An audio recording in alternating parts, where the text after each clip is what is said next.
Their mask. Ooh, look at that quality. That's front camera quality too. That's not even back camera. We see everything. You have any hints about like a fandom that you Heyo! Yeah.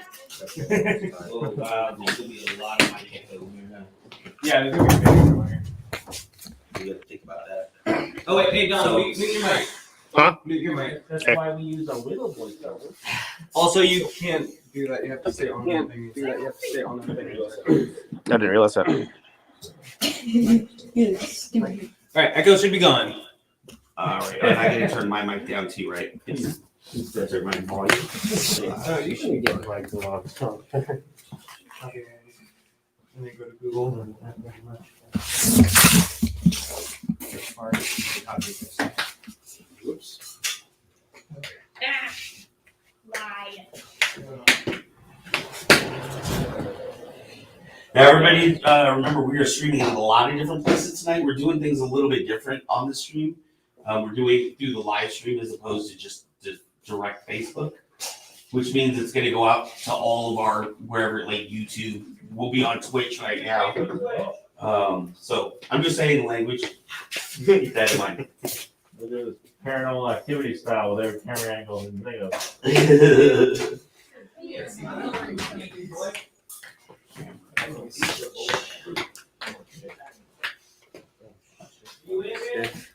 I'm switching my cameras. If anyone has the courage, do it now. Get your cursing out now.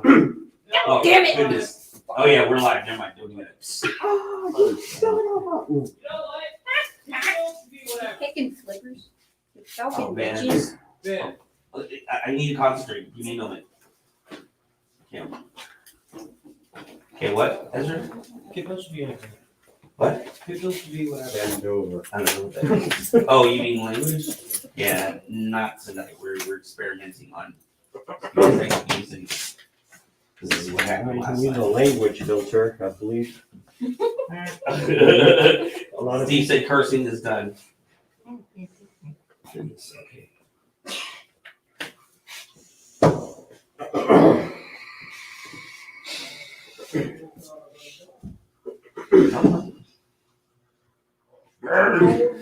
I'm having problems with my camera. Oh no. Brittany, can you do me a favor? Or you think I have an idea? Yeah, hold this together. Hold this to that.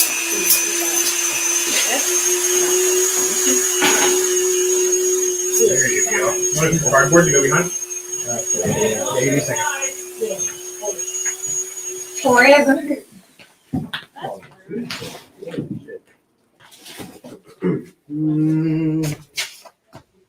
That's funny. We just threw out all the cardboard yesterday. What? Come on. Dude, I cannot get this to go back off of my. Oh, there it is. There we go. Dang it. All right, mic check, mic check. Mute, mute, mute. Beautiful. I am muted.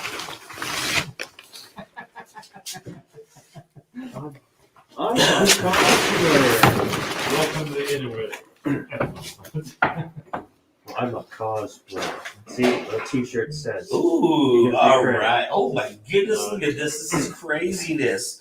What is up, Kyber Cave family? We are sorry about the late start tonight.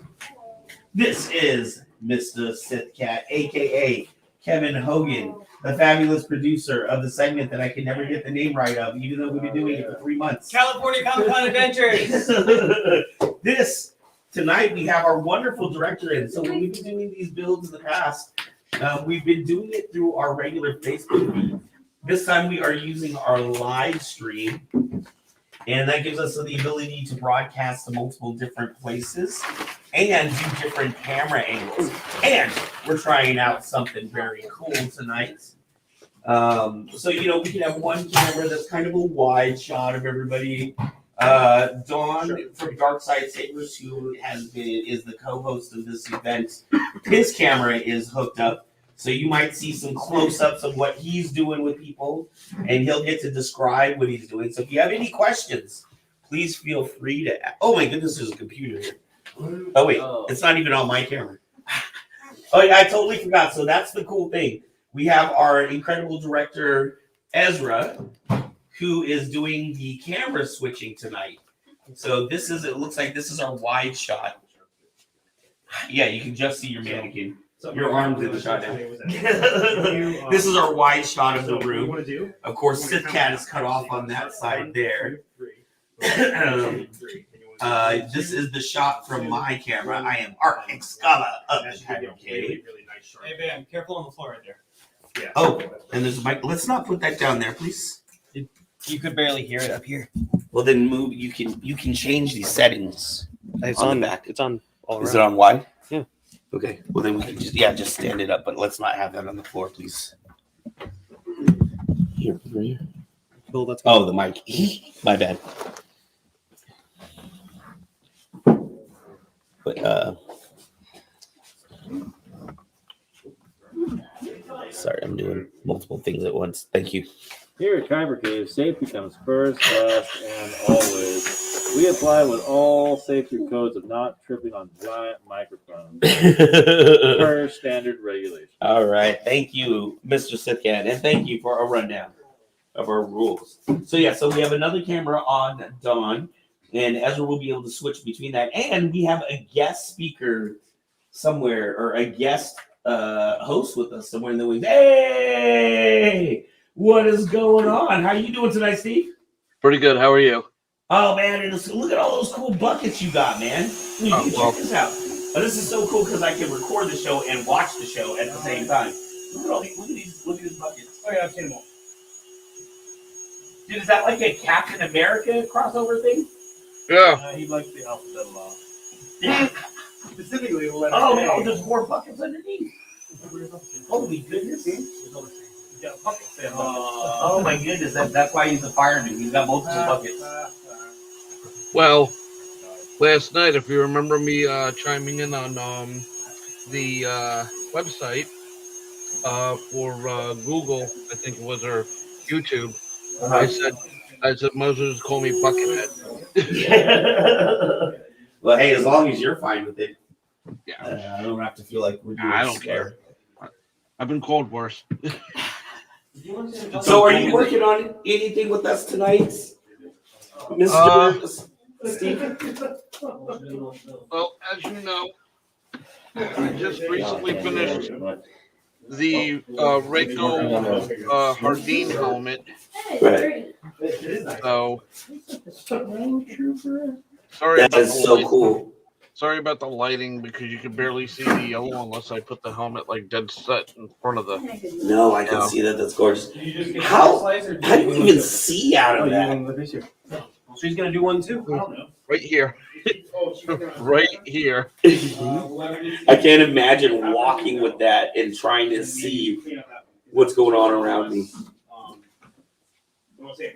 And it actually lines up. See all these lines here? Oh wow, that is amazing. How long did it take you to make that build? Kind of walk you through a little bit more. The minute I got the helmet, took me, well, besides sanding, which took maybe 2-3 hours because I'm kind of fast when I sand and whatnot. Right.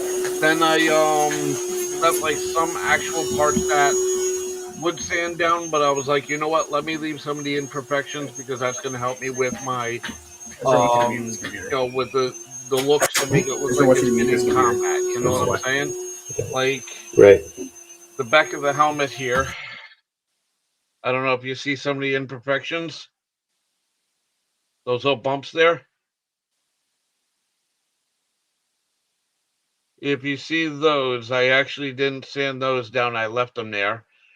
To kind of give it that little, like, I don't know, pebbles in the back of the helmet kind of deal. And then what I did was done the primer gray. After primer gray, white it out, but covered this up first.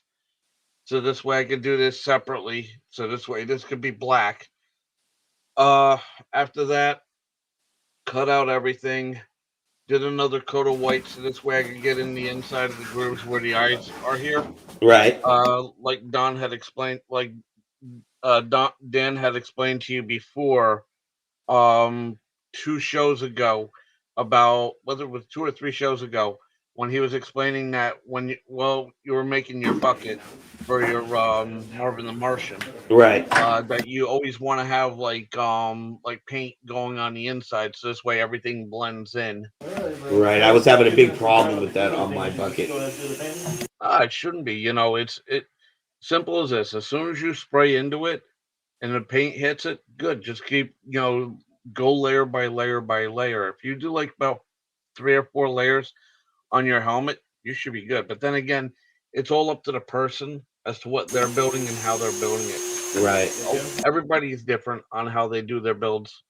Nobody's an expert, so if anybody tells you that they're the ultimate expert, that's when you need to walk away and go, yeah, thank you very much, have a nice day. And that's kind of the point of this show is we all make mistakes together. Exactly. So, Steve, if you don't mind, we're going to have our director, Ezra, bring us back into the room and see what people are working on. Yeah, that's cool. If you have any little tips or advice or comments you want to make as people are going through. Yeah, no, go for it. Guest for tonight. Yeah, go for it. And this is Say Wong. He is doing this is interesting. Barn build. And right now he is weathering his vest or his cape. And you can see if you've watched some of our past videos, Don's actually taken a torch to this thing. We're using this router here. What else have we done? Just snipped it with scissors. What other process have you done? Roughly take a little Dremel and just drill on it. Yeah, I said router, didn't I? I meant Dremel. Yeah. I was going to say Dremel. I've been following. We also add a little bit of black paint. Oh, black paint. That's right. There's some. You notice that some parts. It's very subtle, but when the light catches it, you can see some of the darker. Take some of this and really go up. The darker. Really get rid of some of this. Yeah. See, you can still see kind of like the sharp corners here. You know what I mean? Just really gotta just mess it up. You see how you have it weathered up the way you did? You could take like a pair of scissors and cut like a wacky shape this here, is meant to look like and then use the drum. Yeah, I like that. You know what I'm saying? Yeah, Don, this was just torch on this bit here, and then just cutting the hole to make it look like a blaster, right? Which one? Like this. Yeah. So we just used the Dremel on it, and then I took a torch to it. Just burned it. I mean, like, you can go through a lot of trouble to try to make things look like it was burnt, but the easiest way to do it is just to burn it. Exactly. As long as you don't become a pyro and you're good. Right. Don't light your house on fire. Safety first, kids. Mm-hmm. And speaking of safety first, you take that. This is my kid. Do the edges of that, you know what I'm saying? And what are you working on, Zane? You can kind of see how the blaster or the gauntlet. It looks too clean now, but once this is for the blaster. Oh, those clips. Out, it's gonna look really good. Nice. Let's take a little bit here. Where's this going to be added on to? Do you have a vision of where you want to put it? Yeah, I remember seeing that last week. Yeah, that's beautiful. It's slowly it'll fray up real nice. nice. Work in progress here. You can see they added kind of a muzzle part to them. Sorry. When I saw what you guys did last week with this, I was like, wow, that's genius. Why didn't I think of that? Well, it goes back to us being kids, right? I mean, how many times have we made blasters out of sticks and, Christmas tubing that we found around that turned into lightsabers?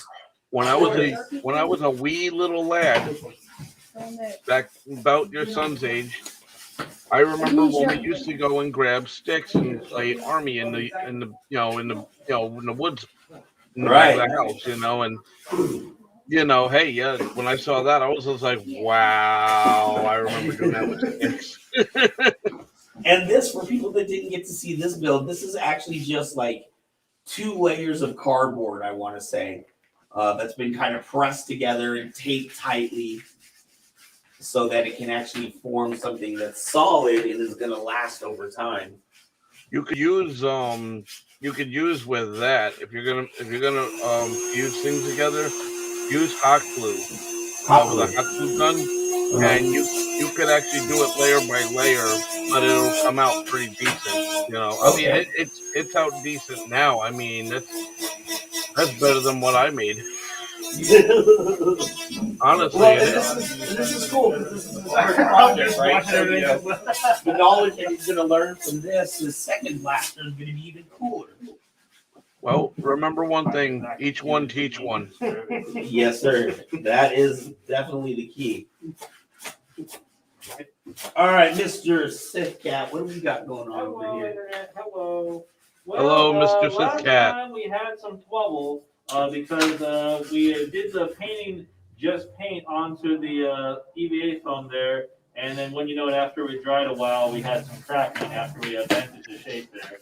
Okay. So now we're applying the glue first, and then we're doing the painting second. Okay. So that should help change things up there to make it a lot bit better. How are you feeling about this? I am liking it, and I'm not paying McDonald's to say I'm loving it. I said it. You might get sued for copyright infringements. I said it. Nah. Now, what is really cool about Sith Cat is the Sith Cat's a veteran to the cosplay community. He by no means, and this is his first rodeo. In fact, this is, for those that don't know, this is the producer of our cosplay segment on Saber Rattle every week. He's the one that tells us about what's going around California. Oh yeah. So definitely cosplay is nothing new to him, but this is your first time really kind of using foam and Anything with EVA foam is the very first time, and I'm very excited because there's so many good cosplayers, but you gotta be able to bend the armor if you will to really make it into the shapes that you're looking for there. right. There's only so much you can find in the thrift store clothing line. Right. And that's actually one of the things I appreciate about Kevin is he is the master of, taking a $10, $15 budget and really turning it into, a character that you're going to recognize when you see him and want to take pictures with. So the fact that Kevin is just now, how long have you been around cosplay? Oh, I've been doing Marty McFly since around 2014-ish there. Just a $9 hoverboard and a red vest I found at Pier 39. So like 7 years. Yeah. And this is your first attempt at Actual armor stuff. Oh, yeah. And what do you think about it? Is this something that you'll do again? Oh, yeah, it's very user-friendly. Didn't need to use any flames or sewing. Just a little bit of heating up things and some glue. So stuff that you can do around the house or apartment safe without burning down set of home. So it's very good. Right. And, of course, the better tools you have, the easier the process, right? Tools will give you more options. But, I mean, this is literally something that if you had the most basic of tools, you can do it. I mean, you don't need a heat gun, you can get a hairdryer. So even if you had just the most basic tools, as long as you have an idea of what the final product is going to look like, I feel like it's a good option for a lot of people who are maybe intimidated by about making their own costumes. Exactly. If you can dream it, you can do it. So what is this going to be? What are we working Oh, on? we're working on our shoulder pauldron here. They're going to go on the shoulder plate there. Okay. Gonna just then we're gonna find a vest or a piece of clothing like a jacket, put some adhesive Velcro strips on it there, and so then some other Velcro on the plating there. That way you can just attach and detach it very easily from it there. Nice. So you can even do, say, a different kind of thing on your shoulder and use it for a whole different Exactly. costume. You could use one vest or a jacket with a bunch of like Velcro covered in it per se, Right. but then just interchangeable armor over there, accessories. Is that something you think you might do or try? Oh, I love me some mashups. So I'm gonna definitely be doing that. I've got a furry McFly, I've got furry Loki, I've got quite a few things. I've been trying to think of ways that if I could add some armor, I could add a few more things to the idea list there. Right. I can't imagine what your closet at home must look like with all the props. Oh yeah. All right, let's see what's going on. Oh, we got our director. He is dual duty. Hey, throw Steve up on it. Can we do Steve in a small folder? And just leave Steve up? Leave Steve. We'll get a petition going. It's all good. Okay. I'm actually looking at something here for Blurred cosplay of a friend of mine that's on here. So I'm gonna ask him if he's interested in doing the Kyber Cave show on Friday night, and then I'm gonna pass all your information from you for you guys to him.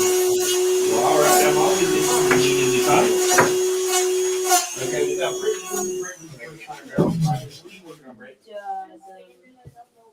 Hey, well, hold on, sorry.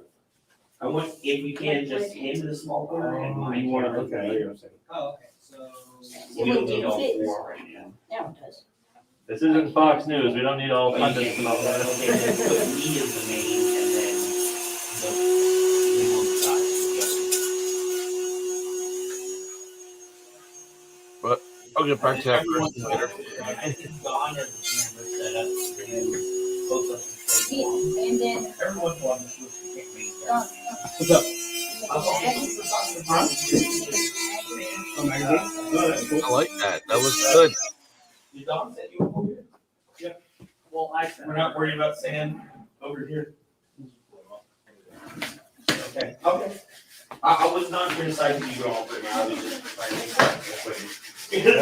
make Sand Van, and computers are not things you want to mix together.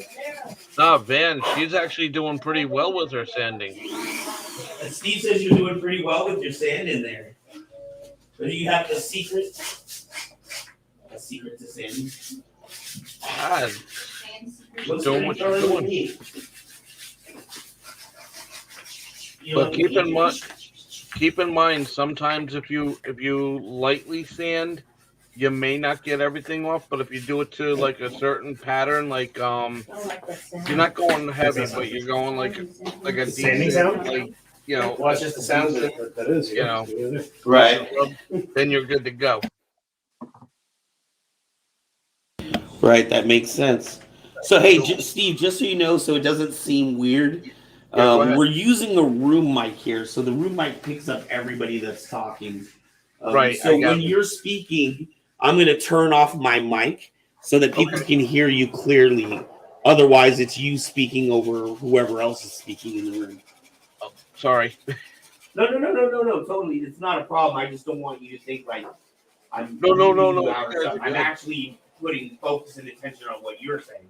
When I do Oh that. no, you're good. No, you're good. I mean, hell, everybody in here is important right now. So please, no, I'm just the guy that just showed up and said, hey, Fire you that know. we're not aware of. They're supposed to tell us. With Well, we lights. appreciate your input because you do some incredible builds, and oh, actually, there's a new bucket up there too that Don was working on. That's his. Ooh, look at That's for a that. client. That looks like what's his face? Django Fett's. It is a Django. This is for a Beautiful. child for a present. But one of the things that Don's done that I think is really interesting on this build is you'll notice he's made a longer bar here, right? Yeah. And what happens is I guess the visor is going to actually slip in there, so you're not going to see that at all on the final Right. build.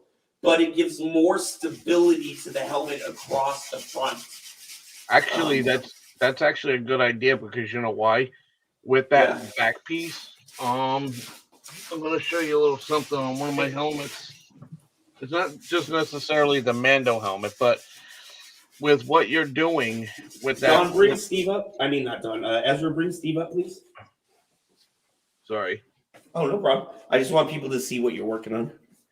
Well, no, it's pertaining to that helmet, but I'm gonna use my helmet as an idea. Where you have that piece for the helmet, and it doesn't matter whose helmet it is.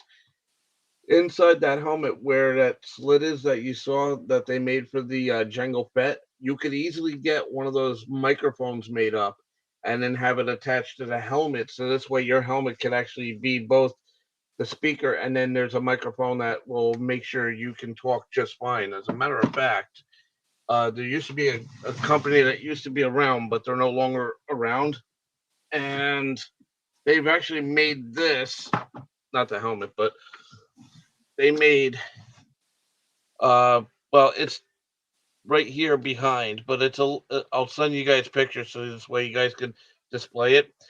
But if you see the little, where is it? Oh, it's somewhere's.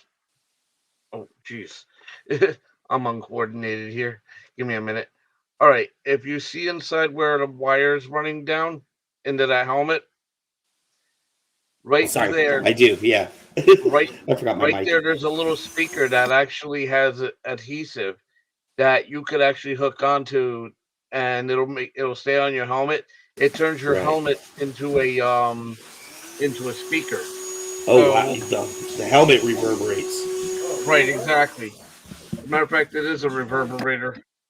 Matter of fact, I'm gonna see if I can get it on. Oh, there it is. Yeah, it's on. Okay, can you hear me? Oh, that's nice. Oh, that's Yeah. a sexy, sexy helmet.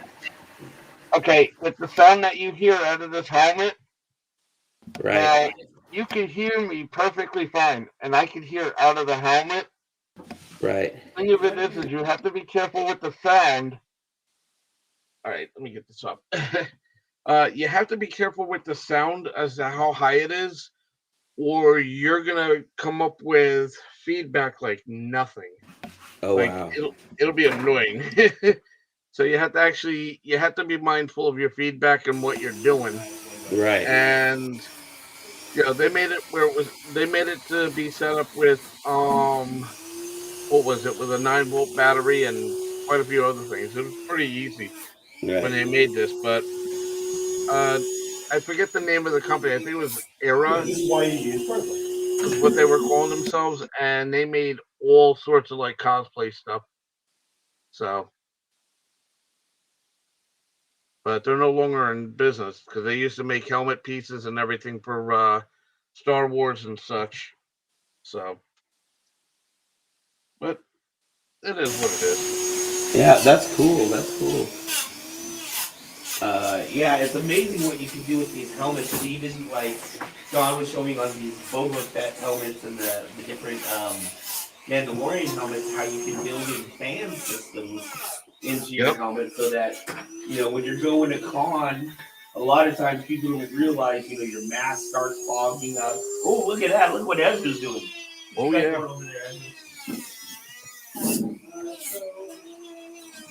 Trust me, you always want airflow in your helmet. There you go. I want to take this one with me. There you go. So this is ResinCast. So it sometimes can form little air bubbles. So we put this little Bondo. Bondo. Thank you. Like that's what you use on a car. Exactly. So we put Bondo in it here. That's specifically Spot Actually, Buddy. you're better. It's specifically what? Spot Buddy. Spot putty is what it's called. So basically to fill all the holes, and I'm sanding it down so it's not up and it's more flush with the helmet. Is this your helmet or is this one? This is Sipcat's helmet. This is Sipcat's helmet. Oh, that's Sipcat's helmet. What? So that's Sipcat with the final products gonna look like. Yes, you. And that's a 3D build, right? Yeah. What size do you want it to be? This size? Well, no, this This is ResinCast. Yeah. We're gonna have to make okay. What? It's Oh. resin. This is ResinCast. Yes. Oh, is it? It is. Yeah. What want to do? I don't know where to Yeah, get Don has molds around here somewhere. Don, where's your mold? Below your feet. Oh. No. So yeah. You know what I mean? So yeah. No, I know. Resin mold, but it's not necessarily cheap. Oh, I see. That looks nice. Yeah, usually.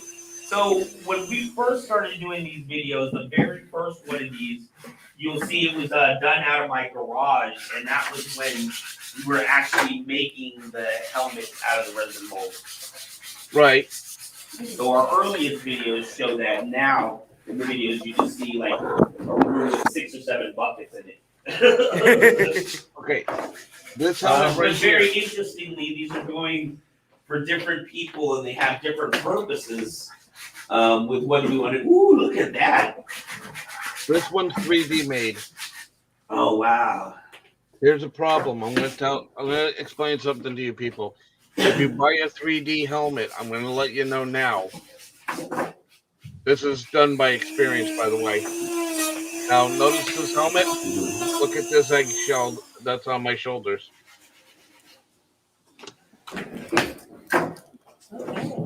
The first coat on, just kind of waiting for This those is to very tight on my head. How's it working? Okay. dry. So far, so good. This is very tight on my head to a degree. This would fit a kid's head better than it would fit mine.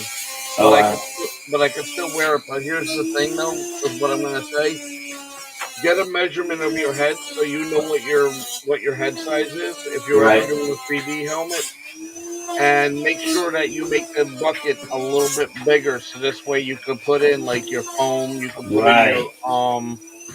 can put in your electronics, the fans, so on and so forth. Because a 3D bucket like this, when I actually put it on, I'm not swimming in it now because of that, but when I put this in, I was actually like a little tight in the head.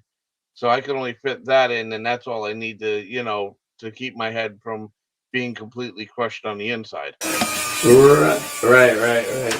Because a lot of people don't realize. I'm gonna go in this other room. Throw back my camera. You can bring me down. I'm just helping him do whatever he wants to do. Man, can't hear you. Unmute your mic. Oh, no, unmute your headphone mic. Your headphones, Van. He said unmute your headphones. Just letting the kid kind of experiment and do whatever he wants.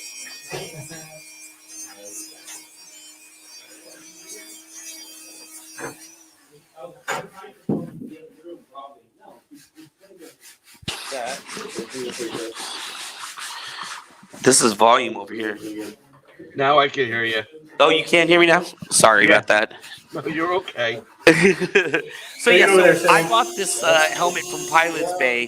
Beautiful Right. custom helmet that I had made, but even You still, say you're okay. I had but to the put tone of your foam voice doesn't sound okay. inserts in here because it would kind of wibble. Oh, I got to re-glue that. It would wibble wobble on my head and sit really low so that my eye line was right there at the top of that helmet. Right. So a lot of times people think, oh, I can just go to the store and buy a helmet and I'm going to be good to go and I'm ready to go. But you may still need to make more adjustments. No matter what you wear, no matter what you get, you're always going to have to customize something for your needs on your helmet or Right. armor piece or whatever. Just a heads up. Oh, the gentleman said yes, he'd be interested in being on the show. Okay. Yeah. Well, we'll DM and we'll give him a talk and figure out what we can do. What I'll do is I'll message him back after I'm done. But anyhow, so yeah, this right here, these kinds of Velcro strips. I don't know if you could see. Mm-hmm. Okay, they have the glue backs. Mm-hmm. If you use these, you could actually secure your padding in your helmet, one on one side, one on the bucket, and then this way you could easily tear it in, tear it out. You don't have to glue everything. That's a great idea. Great suggestion. So we More have all the different cameras running right now. Yep. For those of you watching on Twitch, thank you for tuning in. Please subscribe to us on YouTube. Please subscribe, give us a thumbs up, and share this out with people. We need more subscribers. If this is the kind of thing you're interested in doing. If you're in Solano County, we encourage you to come out and hang out with us. You can bring your own build materials. Now, I think when I was talking to Don, we were talking about the future of the show and how we want to evolve it going forward. I think going forward after this little segment, we're going to be doing more like everybody building the same thing, right? Or just one project as opposed to... Yeah, we're going to be working on single projects. So this way we can kind of keep an eye on everybody and help everybody else simultaneously. Right. It gets a little hectic. The more people are here doing more different things, it's kind of harder to instruct everybody separately. So yeah, we're gonna be working on some projects. I found a whole bunch of really, really good foam. Not too good. Okay, cool. So we have found a lot of really good foam templates and things like that. So I'll show you guys how to print out the templates. I'll show you guys how to cut the templates, use those templates onto the foam, and cut your foam. Go from basically start to finish, everything you need to know and everything you need to do in order to get your project going. Right. So yeah. Coming in the New Year's, we hit 2022. We still want to kind of evolve this show, but it's going to be please don't beat up the artists there. We want to have it a little more linear, and so you might see 3 or 4 videos, but we're only talking about making a cape or making gloves or adding LED lighting or different aspects. And if there's things that you would like to learn about or want to learn how to do, please make sure to leave us a comment in the box in the bottom. Leave a suggestion for us. You know what? It just occurred to me, Ezra. I don't even know if we have comments on because I haven't really seen. I saw Phoenix one time. Oh, okay. Ladies and gentlemen, and children of all ages, please do always check in with Kyber Cave. We always have great builds on Saturday nights, and also we have great interviews on Friday nights. If you have any questions or you have any comments that you'd like to do, please shoot us a beautiful email at the Kyber Cave. I believe At that Gmail. At gmail.com. And also, we'll be glad to answer and help you out with anything and everything we can, except for money. Sorry, Hopefully you can help us out with that. Sorry, I had to throw that little shtick in there. But hey, thank you, man. I might have to hire you to do some advertising for us. Good Lord. Hey, I used to do advertising. No, really. That was actually where I was in school at University of Oregon for advertising. How's it going, Fred? She is a standard. She would not be friends with anything. Oh, okay. So when I'm walking away from there, I just, oh, okay. See, I'm learning. It's okay. Remember, we're all learning here. Yeah, oh, thank you, Steve. So Brittany is doing, you can see now, let me get a little bit closer, but now she's doing a lot of these flat surfaces, but as you can see, when it comes out of the cast, there's still little bits and ridges and things like that. So these will eventually come down as well. Yeah. Actually, So I wouldn't worry about those yet. a lot of times people don't realize the amount of work that goes into these builds, how many layers there are to it. if it's a thin layer, then she could easily take a pair of EMT scissors, something like these, and you could get them at any hardware store, or you could get them at say Lowe's, Home Depot, or if you got a Harbor Freight, they go for about $3 for these things, $3-4 for these guys, and they're just like the EMT shears. They will cut through fabric. They will cut through not too hard plastic, but thin enough to help you trim out what you need to trim out. Right. Those are good pieces to have. And as you go along, it's kind of like when we were talking about the Dremel tool over here. You don't necessarily have to buy the $100 Dremel tool. In fact, for some items that you are going to kind of use up, it may be better just to buy some of the cheaper ones.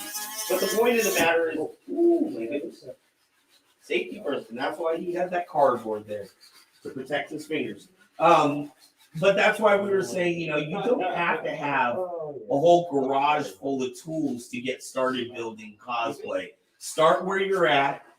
A lot of times people will have a, Michael's craft store or Hobby Lobby or things like that where you can buy things like the foam for the helmets or the EVA foam or even, what is that called? Sintra?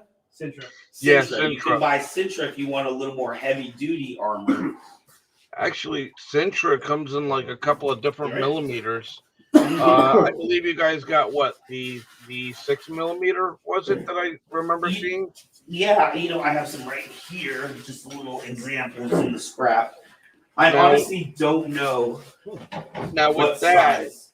Okay, that's 6 millimeter. You want to start with Okay. eighth of an inch or With quarter 6 millimeter, you could actually double it up and then make it nice and thick. So this way your armor will look This is very heavy StreamYard. duty. I don't know what he's putting it to though. Right. So it does come in different thicknesses, and and this was our first time buying it. In fact, Tony, who was doing the build here 2 weeks ago, he was ordering some, so I asked him to pick up a couple of sheets for me. And it was our first time buying, so we didn't know what we're doing, what we needed. He was gluing together anyway? The thinner one, but just as he said, you can double that thing up and So, make it a thicker. If you have to have piece two of pieces that armor. need to be glued together, just glue them And first. even really, And you then cut them could afterwards. do, That's where the maybe around your waist or something you're doing. Oh, sorry. Maybe around your waist or something, you're doing one layer, but on your chest, you might do two. You know what I mean? To give it different depth.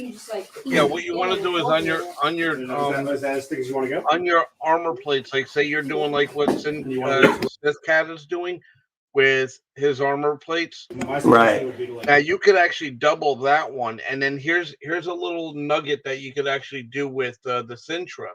When you cut out for the two lines, so this way you can put in your little Boba Fett reader, the one that lights up. Right. Here's a little nugget you can always use. Besides that, you can always use the, if I can find it in my little toolbox here.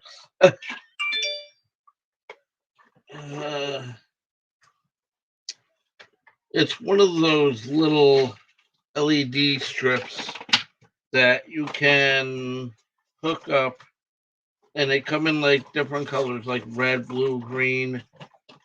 If I can find it.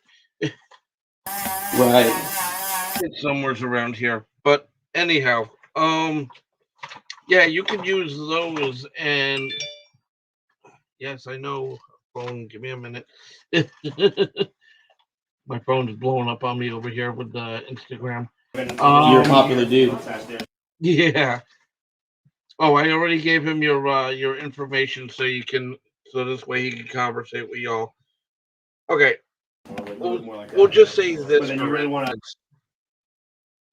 If you guys could see this, if you use one of these strip lights that you can find, you could easily go to not Harbor Freight. With this one, you could go and get this out of what do they call it? Five Below, and it's got a USB port. So all you have to do is use, like, say, one of these little USB chargers, and what you could do is it works. It's Oh. It's a little. I guess That's the same one we battery. use. It's the battery's dying. But anyhow, like I was saying, if you use one of these, or if you get the ones that have like the fixed red and black wires, you could easily hook up a 9-volt battery. They have the little tape on the back here. Pop 2 little holes on the inside, or through the armor, and then you can feed it through, and then however length you need it, trim it down to where you're supposed to have it trimmed, and then what you do is you got yourself the little lights that Boba Fett had on his armor. Right. Oh, there he is. Ezra's showing you. And Ezra, we bought that at Walmart, right? Yes. Yeah. So this is something that's readily. And I want to say that was like $5 for that pack, maybe $6 or something like that. Wow. So it's when a lot of people sometimes they think it's going to be very expensive. Now, I'm not going to lie to you. You can't go into cosplay thinking, oh, I'm going to cheap out and buy the cheapest thing. But I guess that's not necessarily true. That's not necessarily Well, true. you can, and it's a yes and no situation. It's always a 50-50 That's gamble. true. And I'll tell you something now, people. For everybody that's listening, whether you're at home or on, whichever platform you're watching us from, not for nothing. No, cosplay is not going to be exactly cheap, and no, it's not going to be expensive. If you want to build something and you want to make it look really good, sure, fine. as long as you have the dedication and time to put into it, yeah, you're gonna screw up every now and then. Guess what? We all do. Right. Go Not all for out. nothing. Not for nothing. That's how you learn from your mistakes. You learn not to do certain things. I'm gonna Guess do the what? same thing. Materials, like for instance, with what Sith Cat's working on with his Truck bed coating, different color. Chest armor. Anything like this. yeah. Yeah, the truck bed. What was I saying? Oh, if you use the EVA foam, remember you can buy EVA foam at Michael's or that's the cosplay EVA. Now It helps you could always buy those mats that you could use to put down on the floor, and those are made out of EVA. That's you can use those to make your armor out of that as well, and you get like 6 big huge pieces of it. I have. And then And those mats are like if you've ever seen like the children's play mats and stuff that they have, or even when we had our storefront, we had a dojo, and we used those mats on the hard floor so people, But yeah, you can use those mats and cut those up to whatever shape you want with a little bit of air dry. So I think really the big important takeaway is you're going to spend a little bit of money, but there are ways to make it so it's not as expensive. So, for example, you can make it look like it's expensive, but it's not. Your helmet. Sorry about that.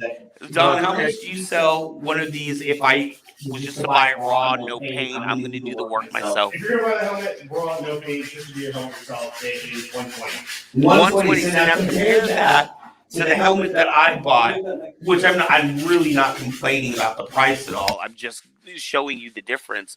But compare the 120 for a helmet I'm going to need to do work on to the 425 that I paid for a helmet that was completely done. And you can see, yes, this is going to take more love and affection. But honestly, I think at the end of the day, when you go into the con with this helmet and you've made your own design, you've used your own colors, and you've put the love and effort into it, this one is going to mean more to you, I think. And especially when people come up to you and they say, oh man, I love your outfit, or, I like what you did with that.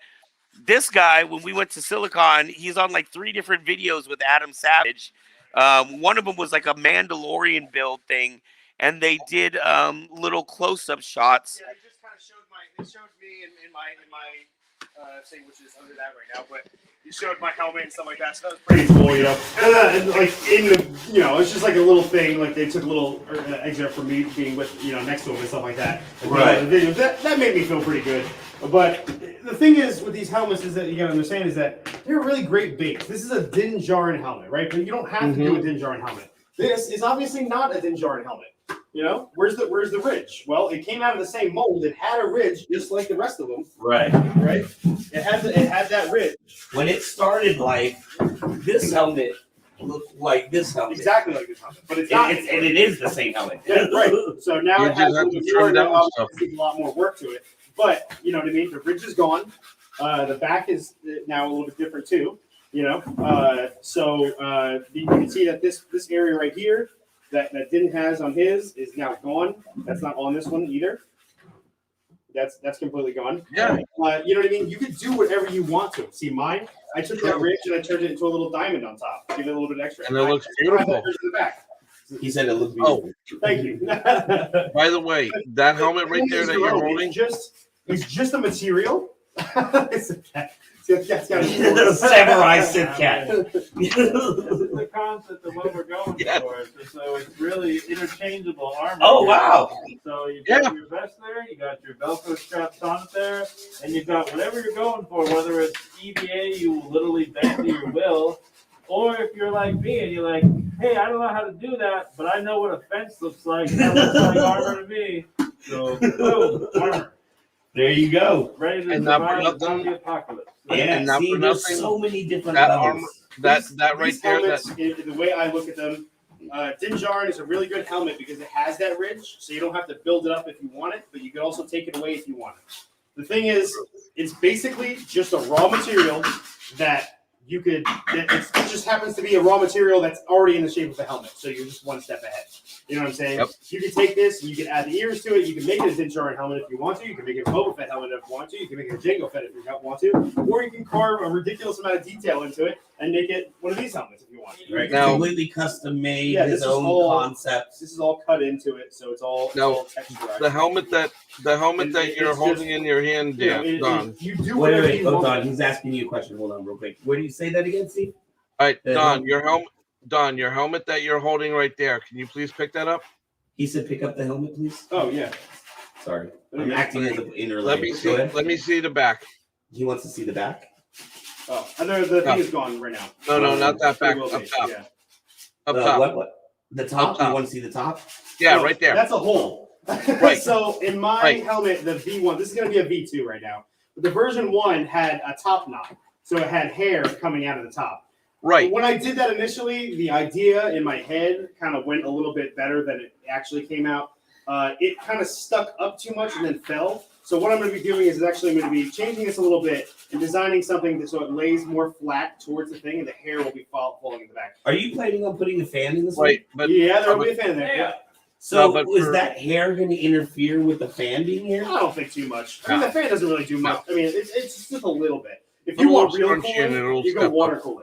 What? Water cooling. Water cooling helmet? Yeah. So what you do is you actually take like the tubes that you get for fish pumps, okay, and you put it in your fabric on the inside, Uh-huh. okay, and then you have a little pump in the back that literally cools from a fan, and it'll cool that water and push it through your helmet, so you have cold water basically running around your Holy helmet the entire goodness. time. This is what they do in NASA spacesuits. It's Wow. more Like this. complicated than that, but yeah, I mean, it's a really simple way to do it. It's not It's hard. like this. You just gotta be, you know what I mean, strategic about it. Right. No, but Wow. but what I was thinking, Van, for your helmet, just like how he has his, what my suggestion to you would be on your helmet, because you're doing a Marvin the Martian, you make a hole like that on top, but what you do is you take a regular dowel, like say from Lowe's, but you find out the right size that you need, and then you take a brush like we were talking about one time and put a brush on top of it to make it look like what you wanted to do with your Marvin the Martian look. That's what I was getting at with the hole on the helmet. Right. Yeah, so that is eventually going to be the. I want to find that brush first before I put the hole in there. Tree, if you go to Dollar Tree or any one of the dollar stores, wow, that looks very nice. That helmet, I gotta say, seriously, it looks good. Oh, Um, Ezra's helmet. Yeah, good yeah. work, Ezra. It looks great. Now, if you take a look at this on the camera here, what I have is I have the air pumps that the hose that he was talking about. Right. This right here, you could use this for any part of your cosplay. So Is that like say- fishing tube? Yes, it is. It's fishing tube. He's talking about how you're talking about the water cooling system. He's showing like fishing tube. Can you hold that up against Steve? Ezra, go to Steve. All right, you see this? Yeah, it's aquarium tube. Yeah. Yeah. You could use this for A anything. little bit thinner than that if you can find it, just because you want it as unintrusive as possible. Right. Right, exactly. But what you want to do with this, though, say if you're using. And I will be using, but this is actually a foam liner. Oh, that foam liner came out nice. Really great. Yeah. It's He super said your comfortable. foam liner came out really nice. So, it's a nice little hat if you want. Hey, you look like Marvin the Martian. Right. No, actually, that looks like the version of it. But one of the kids from South Park. Wait, That say hat. what you said again, Steve. That hat looks like one of the kids from South Park. He said South Park.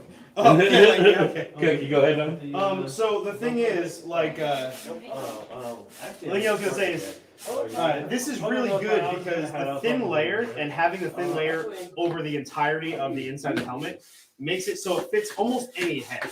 Like it fits my head really snugly, really nicely. So it's not really intrusive. It's not pushing against my head, but it fits really nicely. But then if you have like my mannequin over there, I put it on that mannequin head, which is basically the size of a child's head. I mean, that's not a realistic person's head. But even on that one, it fits. It like socks right on the head, so it's super tight. Like it's a nice. So that foam is going to adjust to the wearer. Yeah, pretty much. Yeah. it's like a memory foam almost. You know what I mean? I add a little bit of stuff in the back here, just to kind of give it some visual context. You know, but it feels really nice too. So it puts your head and it has the back here, but you also have the foam here, so your nose isn't bunking the glass or whatever. Yeah, the visor. exactly. The other side that would stick to that one. But yeah, for the people that are at home, you could use this for anything on your cosplay. As I was saying earlier before, like say for instance, you got tubing running down from your gauntlets, you could actually use this, and this will help out. And all you have to do is just change it up a little bit. You could add a little bit of Yeah, I've seen people use that for like their flamethrower tubing or whatever. Yep. And you could use any type of taping. Right here, I got my hands on his hockey tape, and it's a little easier to use because it doesn't show up a glare like most tapes would. And then this way, you could actually cover up what you want to cover up. So this way, it blends in. It looks like a regular tube or something that you don't want showing. You could use this and just camouflage it into your outfit. Right. No ways of doing it. Plenty of ways. No, that's fantastic. Use what you got around you. You probably got a ton of stuff in your garage just sitting around, like little greebles to add to your helmets or your armor. Actually, in my apartment. Yeah, I don't have a garage. I just mean people in general. I'm saying if you got, little scraps around, sometimes you're cleaning up and you find old pens or unique bottles or things like that. You can actually turn that into costuming pieces. That might be a way easier. You could actually turn these little paint jars into Yeah. something for like your costume, and it could go on like your say a backpack or something. But Right. the only bad problem about these is because they're made out of glass. You kind of want to stay away from glass ones. But if you can find plastic ones, you're in the money. I'll tell you that right now. Right. That's fantastic. All right, Ezra, bring us back to my. Go back to the main page. We're gonna see what people are working on around here. Oh, Say Wong's got this fantastic vest. I'd like to get a vest like this to be able to add my armor pieces too. Yeah. As a matter of fact, for those who are part of the Mamba group, if you're not good with stitching and whatnot, and if you want to be a part of Mamba, the Mandalorian group that most of us are a part of, you could actually talk to a woman there named Grey Wolf, and she does like all sorts of stitching and whatnot, and she makes the vest. Oh, really? A Rav? Yeah. So you want to put this? She makes vests. I might have to commission her. Yeah, go in the group when you get a chance for whatchamacallit, You're gonna put this on the inside, this on the for outside. Mamba. So it can As a matter of fact, if you have Discord on Wednesday nights, we have a Wednesday night chat room in Discord. But you have to be invited. I think you have to be invited. But talk to Rav. Talk to Rav. She'll get you all the information. And she'll get you in. It's pretty easy. Right. That's definitely a great organization. People, it's called the Mandalorian Allies Morale Booster Association, I believe. Yeah, you got that right. And Mandalorian and Allies. I think it's MAABA, right? Yeah, Mamba. MAMBA. Yeah. Okay. Yeah. So that is a group that anybody can join. Just because you hear Mandalorian in the name, they're open to all different cosplayers. So it's not just Mandalorians, but that is a lot Mandalorian, clone, stormtrooper, Guido, for instance. Whatever your shtick is for your cosplay. Right. You're welcome to join us, and I'll tell you something now. As a matter of fact, we actually encourage people to come out and cosplay.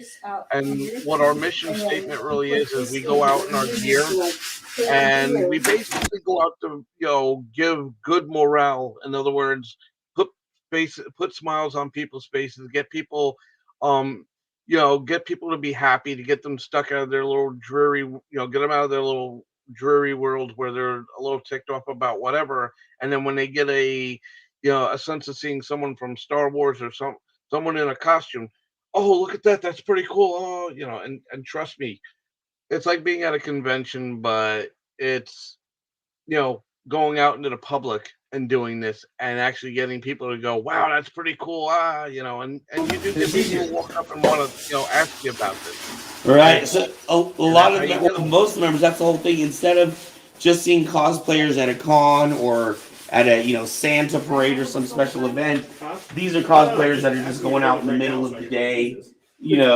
going to the local grocery store or going and getting their dry cleaning, but they're in full gear. And you would be amazed how much it makes people light up and get excited to just see somebody walking down the street in gear. So the whole point of this organization is to bring cosplay to every day, not just special occasions, and bring happiness and smiles to people on an everyday level. Right. Bring your mic up a little bit there, Van. No, on your body. Wait, what'd you say? Your microphone was falling down a little bit. Your mic. All right, thanks. Down a little bit. Yeah. So this way, Ezra doesn't have to stop every 2 minutes and look at you and go, Mike. You're using it. Just You got it, buddy. Don't use it So we're going to check in and see what people are doing over here. If you were in this room, you could smell this cloak right now. Oh, I'd be at home. I'll listen to this last line here. I'd probably be at home. Smoke is not nice. Let me tell you. I think I can't even like that smell. Oh, what are you kidding me? Oh, yeah, well, you're the fireman. Now, they're doing something interesting here. Zayo has asked for, the bolt action kind of thing going on. The bolt action rifle? All right. Is that what he that's has? a lovely smell, too. Ooh, yeah. Look at that. That's beautiful. That's beautiful.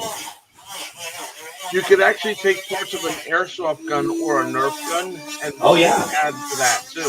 A Nerf gun, right? So he's saying you can get pieces from a Nerf gun and add, give it a more, realistic. Well, not too realistic. Not too realistic. Yeah, well, yeah, not too realistic. I think he's going to be okay with this. I think this is I don't think anyone's going to confuse this. Although, when we get to the end of this, who knows? Hold on, I'll grab my rifle. And you can see this is just regular cardboard. This was a thick cardboard tube. Is what this started life out as. And Don is actually cutting into the cardboard and duct tape to make that long slot. So this is your last one right here. All you gotta do is go across here, okay? Hold it tight. Don't let it go. And you're gonna walk it, touch it, and then you can kind of go a little bit deeper. And don't let it sit on the thing too long. Hold it tight then. All right, so then, put it up next on the thing over there. Yeah, put it on the table. I'm a little concerned. He's all right. The worst thing that's gonna happen is if it touches him, it'll hurt a little bit, and he'll drop the thing. It's not gonna happen. He's not gonna cut it off. He literally has to hold it to his finger and cut his hand off. Right. The worst that happens, he'll get a cut. All right. Okay. Cool. He'll get a paper cut the most. Hey, this is my child. I gotta pay for hospital visits. Oh, that's cool. I understand. Well, if I was there, I'd just quickly give him a little EMS and be like, here's a Band-Aid. You're good to go. Well, Thank you. I appreciate that. But the flip side of that is, even though the dad in me may be nervous, the other side of me is that I feel like it's good for children to learn how to use these tools appropriately. In the accompaniment of adults who can show them how to do this so that they're not scared to use it to make their own project. Now kids, listen up. This is an important thing. if you're planning on building something, have a supervised adult like what you got right here going on, because I'll tell you something now. You want to be careful with what's going on when your kids are building stuff. So, but you know, but Right. I mean, the thing is this can be a little bit dangerous. Now, let's not get it wrong. yeah, More than yeah. likely, nobody is going to go to any serious hospital thing with most of the tools in here. But You the never word of the know. matter is you are dealing with dangerous tools. We have X-Acto knives here. We have things that people really can be hurt with, and especially since we're working in an environment with 1, 2, 3, 4, 5, 6 different people, 7 different people. Yeah, You want to be cautious of what other people are doing around you as well, yeah. so that you don't accidentally turn around and bump into somebody and they're using a sharp tool and they cut their finger or something That's like that. true. That is true. So That is very we true. want to have fun. We definitely don't want to discourage anyone from using any of these tools. These tools are your friends, right? I mean, these are what people use as professionals. There's no reason to be afraid of them, but at the same time, you need to respect the tools and respect the people around you and what they're working on. That's the key word, respect. Done. You gotta Yes, sir. respect with what you're working with, because if you don't respect your tools ain't gonna work for you. Yes, sir. You're correct. You ain't gotta serve me. I work for a living. I was a preschool teacher for a long time, so I was calling 3 and 4-year-olds sir and ma'am. It was just we were taught to, you have to show how you want the kids to act. So Right. I call everybody sir and ma'am. When I was at the Marine Corps boot camp, my drill instructor had told me, if you want your rifle to work for you, you will clean it and you will treat it as if it's a living being. And also an extension of your body. Exactly. Well, that's also swords. Yep. Treat it. Yeah, I didn't realize you were a Marine. Not anymore. I didn't earn the title. Oh, you didn't finish boot camp? I didn't finish. Oh, all right. Well, as long as you showed up, you're still a boot no matter what, It's all good. But hey, you know what though? In reality, it doesn't matter who you are and what grade rank you were in the military, you're still a boot no matter what. Because you're always learning. Exactly. Boots in life, I was in the Army about 23 years, and I still learned Minecraft, and I wasn't, I'm still learning what I'm learning today. Right. Even though I'm out of the Army now 11 years, but still, But, yes, sir. Life. I have a saying. It sounds weird to some, but it's my saying is comfort is death. Meaning that the moment you get comfortable and stop trying to evolve and stop, if you're not growing, you're dying, right? That's right. Well, there's also another thing that was said that Shakespeare said: the moment you're born is the moment you start dying. Right. But yeah, that's a beautiful rifle that your son's making. It really is. I love the creativity that's coming out of this, and just because I know when we first started this, he wasn't very enthusiastic about it. In fact, I'm actually very. It means a lot to me that my kid is out here because he doesn't really like hanging around the Kyber Cave. So to find something that he's now interested in and really is kind of good at, man, he's got some good creativity. Well, you know what it is? It's a proud papa moment. Well, no, you know what you need to do? You just need to let them grow into what they want to grow into. You can't just force something. Like, with my 2 kids, I never forced them to do anything they didn't want to do, except for I kind of made them go into the military because I wanted them to have a career. I wanted them to get a little sense of what responsibility is, but that's a different story. But regardless of the fact, though, when the child is learning something and they see it firsthand and they're doing hands-on, this is what happens. You get what's right here, and it starts working out very well. Right, and you really don't know where this could lead to. I mean, he may do this, and maybe one day he'll become a cabinet builder. or a shipbuilder. You don't even. This could lead to electronics. This could lead to maybe he's interested in working on car mechanics. I Right. think just giving. Well, I was a teacher. I was an educator, so I have my own philosophies on kind of like letting the child lead you. Right. Because if they're actually interested in it, they're going to excel at it regardless. With my Exactly. own personal child, everyone's got their own philosophies, but our only rule at the house is he has to have one outside activity. I don't care if he's interested in dance or sports or the chess club or whatever, but he can't just do video games 7 days a week. He has to have Oh yeah. some kind of social activity. Yeah. Video games. Yeah, they're good to play. Okay, I grant that. But you know what though? You got to be outside some of the time because as a parent, and I'll tell you something now. All right, when I grew up, all right, the only thing I grew up with, well, actually, it wasn't only, but when I grew up, I started out with Pong. Now we're dating how old I am. But You're certainly dating yourself. oh yeah, so I mean, I started out with Pong, but yet that was like from the late '70s into the early '80s. Then Atari came around, and but and I'll tell you something now. As a kid, when I was playing those video games, I only did that when it was raining outside or when it was like really bad snow. And I'm like, all right, you know what? I'll stay in the house. I'll find something to do. Oh wait, I got video games. Let me play Pitfall. Let me play Pac-Man, Asteroids, Pong, whatever it was. You know what I'm saying? So at least with that, that's fine. But then Right. most of the time, I was outside enjoying the fresh air outside. Trust me on that. You know.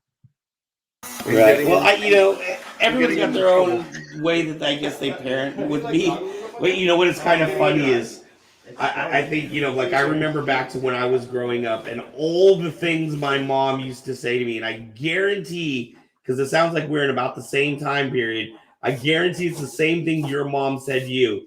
Don't sit around playing video games. You'll never make money playing video games. Don't sit around watching TV, playing on the computer all the time. You'll never make money. Look at all these YouTubers playing video games, making money. Well, remember, all the things that I was told never to do as a child. This is how people are making money now. Times have Twitch changed. streamers, TikTokers, YouTubers, Times have everything. changed. Times have changed. I mean, like I said, when we were kids, it was one thing, but now it's a whole nother, world, and you got to adapt to it, Right. So this is my whole point of that was this is the reason why I'm not necessarily hardcore against my son playing video games because I also feel like if he follows his interests, whatever that may be, if he does it passionately,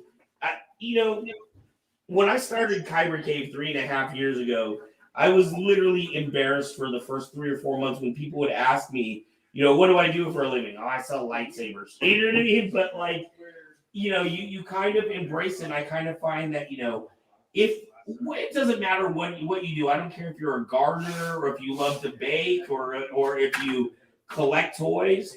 If you do it passionately, you can find ways to make income from doing those passions.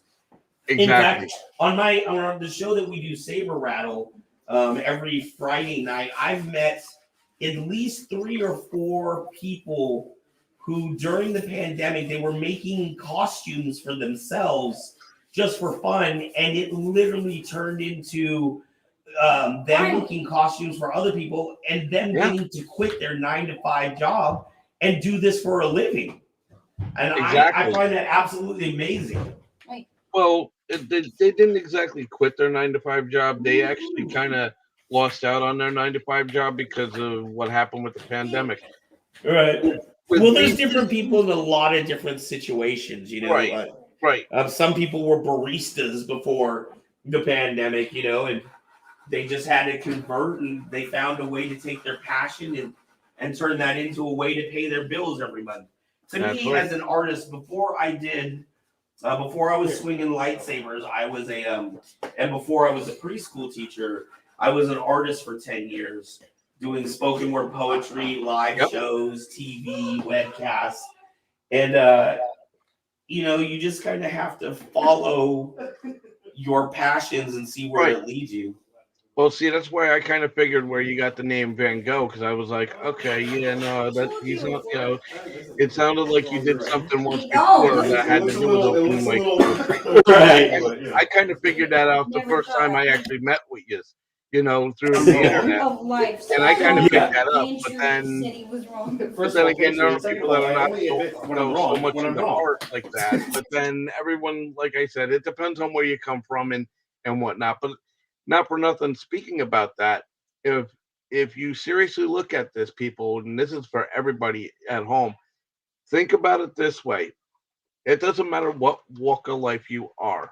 You're gonna have some sort of an interest in something that you like to do and trust and believe. You're gonna meet other people that are gonna be just the same, or not the same as Exactly. you, but have similar interests. So I don't want to say the same because then it sounds like we're forming a legion of robotic people, but that's not the case. But But like I even if said, you're from a small Midwest town and yeah, you're the only person into cosplay in your whole yeah, town, I just recently I watched know an people that are interview that with way. Mr. Beast. And I'm Yeah, I'm not a follower of Mr. Beast videos, but when somebody is successful in what they do, they have knowledge to share. And he was saying, when he was 15 years old trying to do this YouTube channel, nobody in a 20-mile radius cared anything about YouTube, right. or what he was doing, but he just kept doing it and kept doing it. And eventually, you find your tribe, you know what I mean? Or Oh yeah, better yet, your tribe finds you. yep, that's true. That is true. Well, it works either way because you, there's always going to be that that meetup point somewhere in the universe. Right. No matter what. But Well, yeah, this is and that's a beautiful thing about technology, right? Like, look at, I mean, this is a perfect example.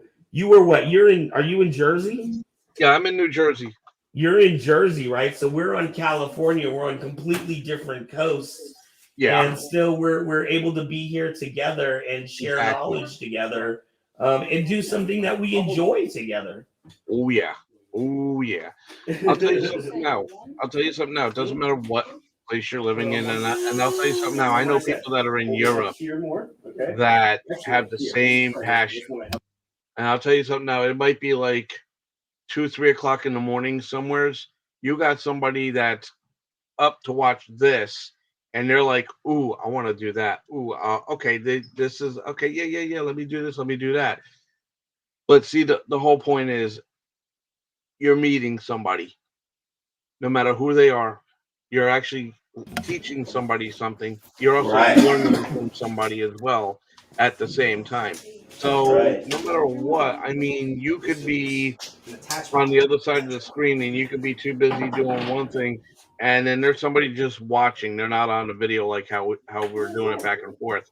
Right. They could be sitting there and they could actually be learning something, or they could actually learn something that they're going to be able to translate and teach to somebody else. Right.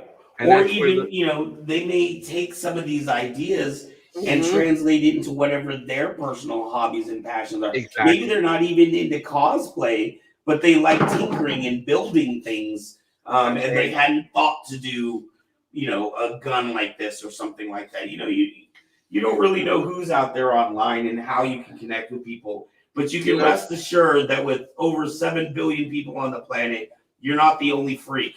Somebody else is going to be into whatever it is that you're into.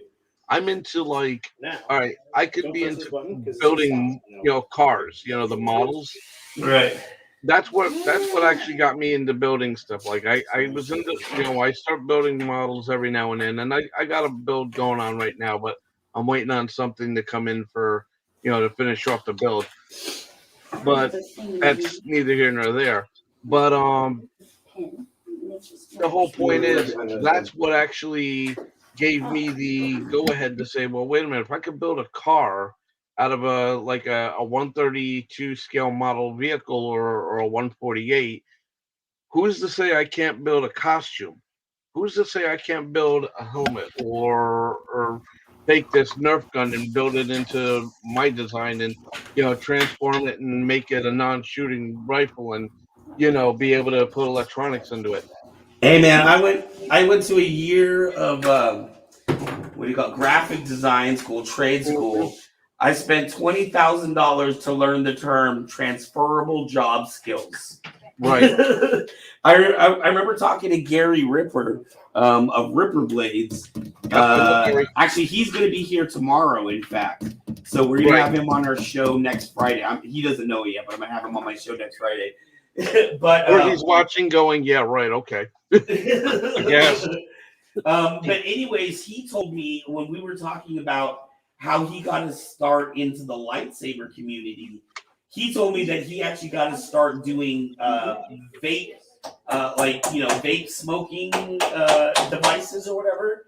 Well, he learned how to wire those, and then when somebody showed him lightsabers, he realized it was a very similar process, except for he had a lot more room to move around and work in, as opposed to a small little vape pen. Speaking of vaping, I actually took an old lightsaber, turned it into a vape for somebody else. Oh, I want one so bad. I had to sit there and learn how to make it myself, and I was like, it was the only one that I made for somebody. Right. And I just looked at him. I'm like, all right, we'll get lightsaber parts. We'll do this. We'll do that. And we built this. I sat there, helped the person build it, and showed them what to do.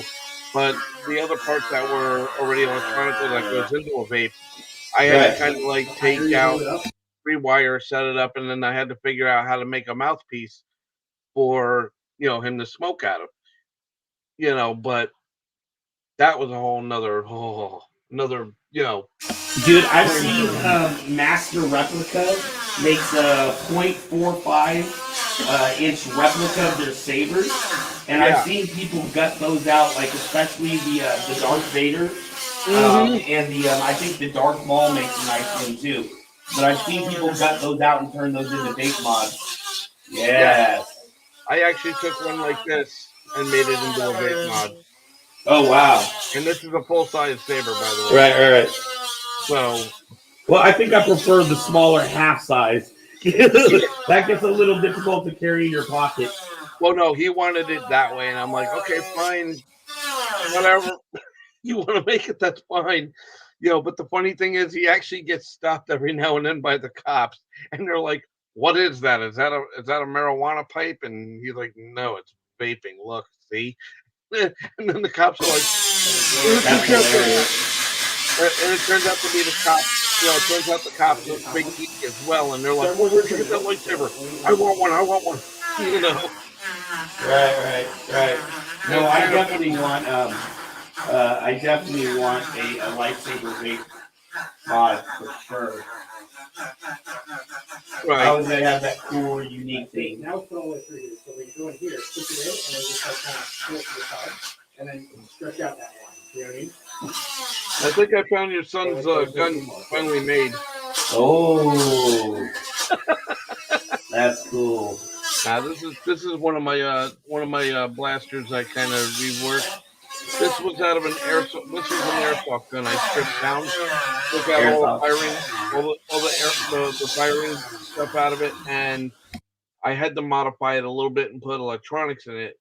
This was going to have sound, but the speaker that it was attached to, the sound piece, I had to snip it out because it was this big fat gaudy speaker, and I'm like, yeah, that's not going to work.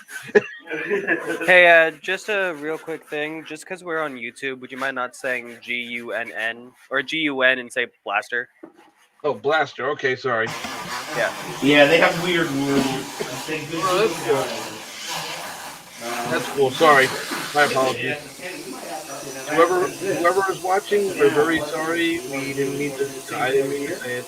I didn't realize. Yeah. No, it's not an issue, but I don't know, Facebook and a lot of these media sites have weird rules. It's just like why on Facebook you can't say you can't say saber. You have to say a burrito. I'm selling a burrito. Extra spicy. Yeah. No, I know they are very touchy about that. Very, very touchy. Very touchy. But you got to remember one thing. I mean, at the end of the day, somebody from Lucas or whoever it is that's that's paying attention to what we're doing, they're gonna be like, wait a second, are you licensed through Disney and Lucas? Or wait a second, we're gonna have words with you now. It's like, wait, Right. we're fans here. Back up. When we had our storefront, we specifically had, and actually I want to put one on the front of one that was here too. But I specifically had a sticker that said, "We are not affiliated with Lucasfilm or Disney." Wait, say that again. You kind of went low there. Sorry, we had a Sorry. We had a sticker on the front of our door that said, "We are not affiliated with Lucasfilm or Disney." Right. So that it was very clear when you came into the Kyber Cave. And we used to have, it wasn't just Star Wars stuff in our store. We would have Marvel products and all different kinds of, actually, that's a bad example because Marvel's owned by Disney. We would have like DC and all kinds of different toys, Transformers, and all kinds of stuff to make it clear that Harry this Potter. was not a Star Wars store. Transformers. I remember them growing up. More than the original. God. I used to have the original toys. I never realized until actually after he's gone for like 30 minutes. Wow. I was maybe he's just in the bathroom or something. Wait, So this that cat actually takes care of a sick father. So I know a lot of times when he comes out here, he only has time to come out for like an hour or so. But we always appreciate having him out here. Super cool guy. No Look at arguments there. that. Did Oh you wow! make this too? Look at It's all that! him. I'm just helping him do the thing. This is all on him. I have no part in this. Wow, that's a nice little How to do the that's things a that he's that's a asking nice how little to do. magazine. Yeah, look at that. Wow, That's so cool. I love your creativity, dude. looks great. Does it meant to like slide in and out? Nice. Yeah, that was perfect. Yeah. What you could do is if you took a, and I'm gonna say the G word because it's part of a paint system. Gunmetal gray is what they call it. Sorry, I don't. I'm trying not to use the G. No, word. I get it. That's a color. It helps you because But it's the color. But if you take gunmetal gray, and you can actually paint some of that out, but you don't want it again. You don't want it looking very real. You gotta watch where you're blowing out of because you get stuff that flies back in your face there, Junior. Yeah, be careful, then. Yeah, no, you don't want it to look too real, obviously. Yeah. Yeah, he wants to be able to go to a con with this, and well, I don't know what he wants to do with this, but I assume that we have some kind of a costume that would go along. Make sure you have this on there. Working actual flamethrower. Well, make sure you have one of these on there, like an orange tape, like an orange paint. Right. Or safety orange, because I'll tell you something now. All right. The conventions here on the East Coast, a lot of them have kind of said no to props that look like weapons. Right. Specific type of weapons. Even if it's obvious that it's not. Yeah, and then the thing of it is it's because of that thing that happened in Phoenix, Arizona, where the Green Ranger JDF, Jason David Franks, the Green Ranger from the Power Rangers. There was a guy who showed up. He was wearing apparently a trench coat and had two SGs under his coat. Oh man, long rifle, so to speak. And what happened was they were very real, and then somebody tipped the cops off, and apparently the cops got a hold of this person. This was in the news, and ever since then, a lot of conventions are going, yeah, no, we're not going to allow prop items, right? Prop blasters. I know when we had our when Kyber Cave first opened, we were in a small little store, tiny little store the size of a bedroom. But then within about 5 months, we moved to the mall.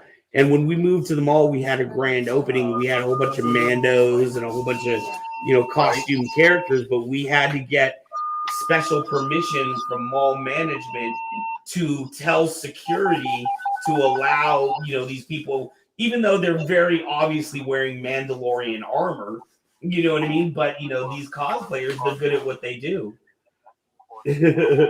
So they had to inform security not to bust up these, a bunch of these nerds in costumes at the mall. Well, here's the funny thing. When I worked for Spirit Halloween this year, and I had found out this last year, the Spirit Halloween was told that they can't exactly sell, blasters, so to speak, and we weren't allowed to sell them, none whatsoever. And this was last year, from what I found out, a year that I wasn't working it. And my manager had told me, that they had to they had to take all the blasters off the shelves, put them in the back, and they had to go and have them totally destroyed. I'm like, destroyed? I'm like, wouldn't it be easier just to ship it back to the company and then they could turn around and keep it for storage, Right? Until this whole craze blows over. But what it was is that the funny thing is, you could find, like, say, a Star Wars blaster, like the E11, Right. or the pistol for the hand blaster for what's his name, Jango Fett. Right. You could find that at, say, Party City, and but they're white and orange. Right. And they were selling them with no problems, and then ours were the same thing from what I had found out. And I'm like, well, wait a second. But then again, New Jersey's kind of weird like that, because ever And it since may be a corporate image thing too. well, no, it's the state of New Jersey, because New Jersey is like, Jersey just sucks. yeah, they're getting really, California they're hasn't getting- been selling them for Hey, Don. years now. He was saying, Yeah, go ahead.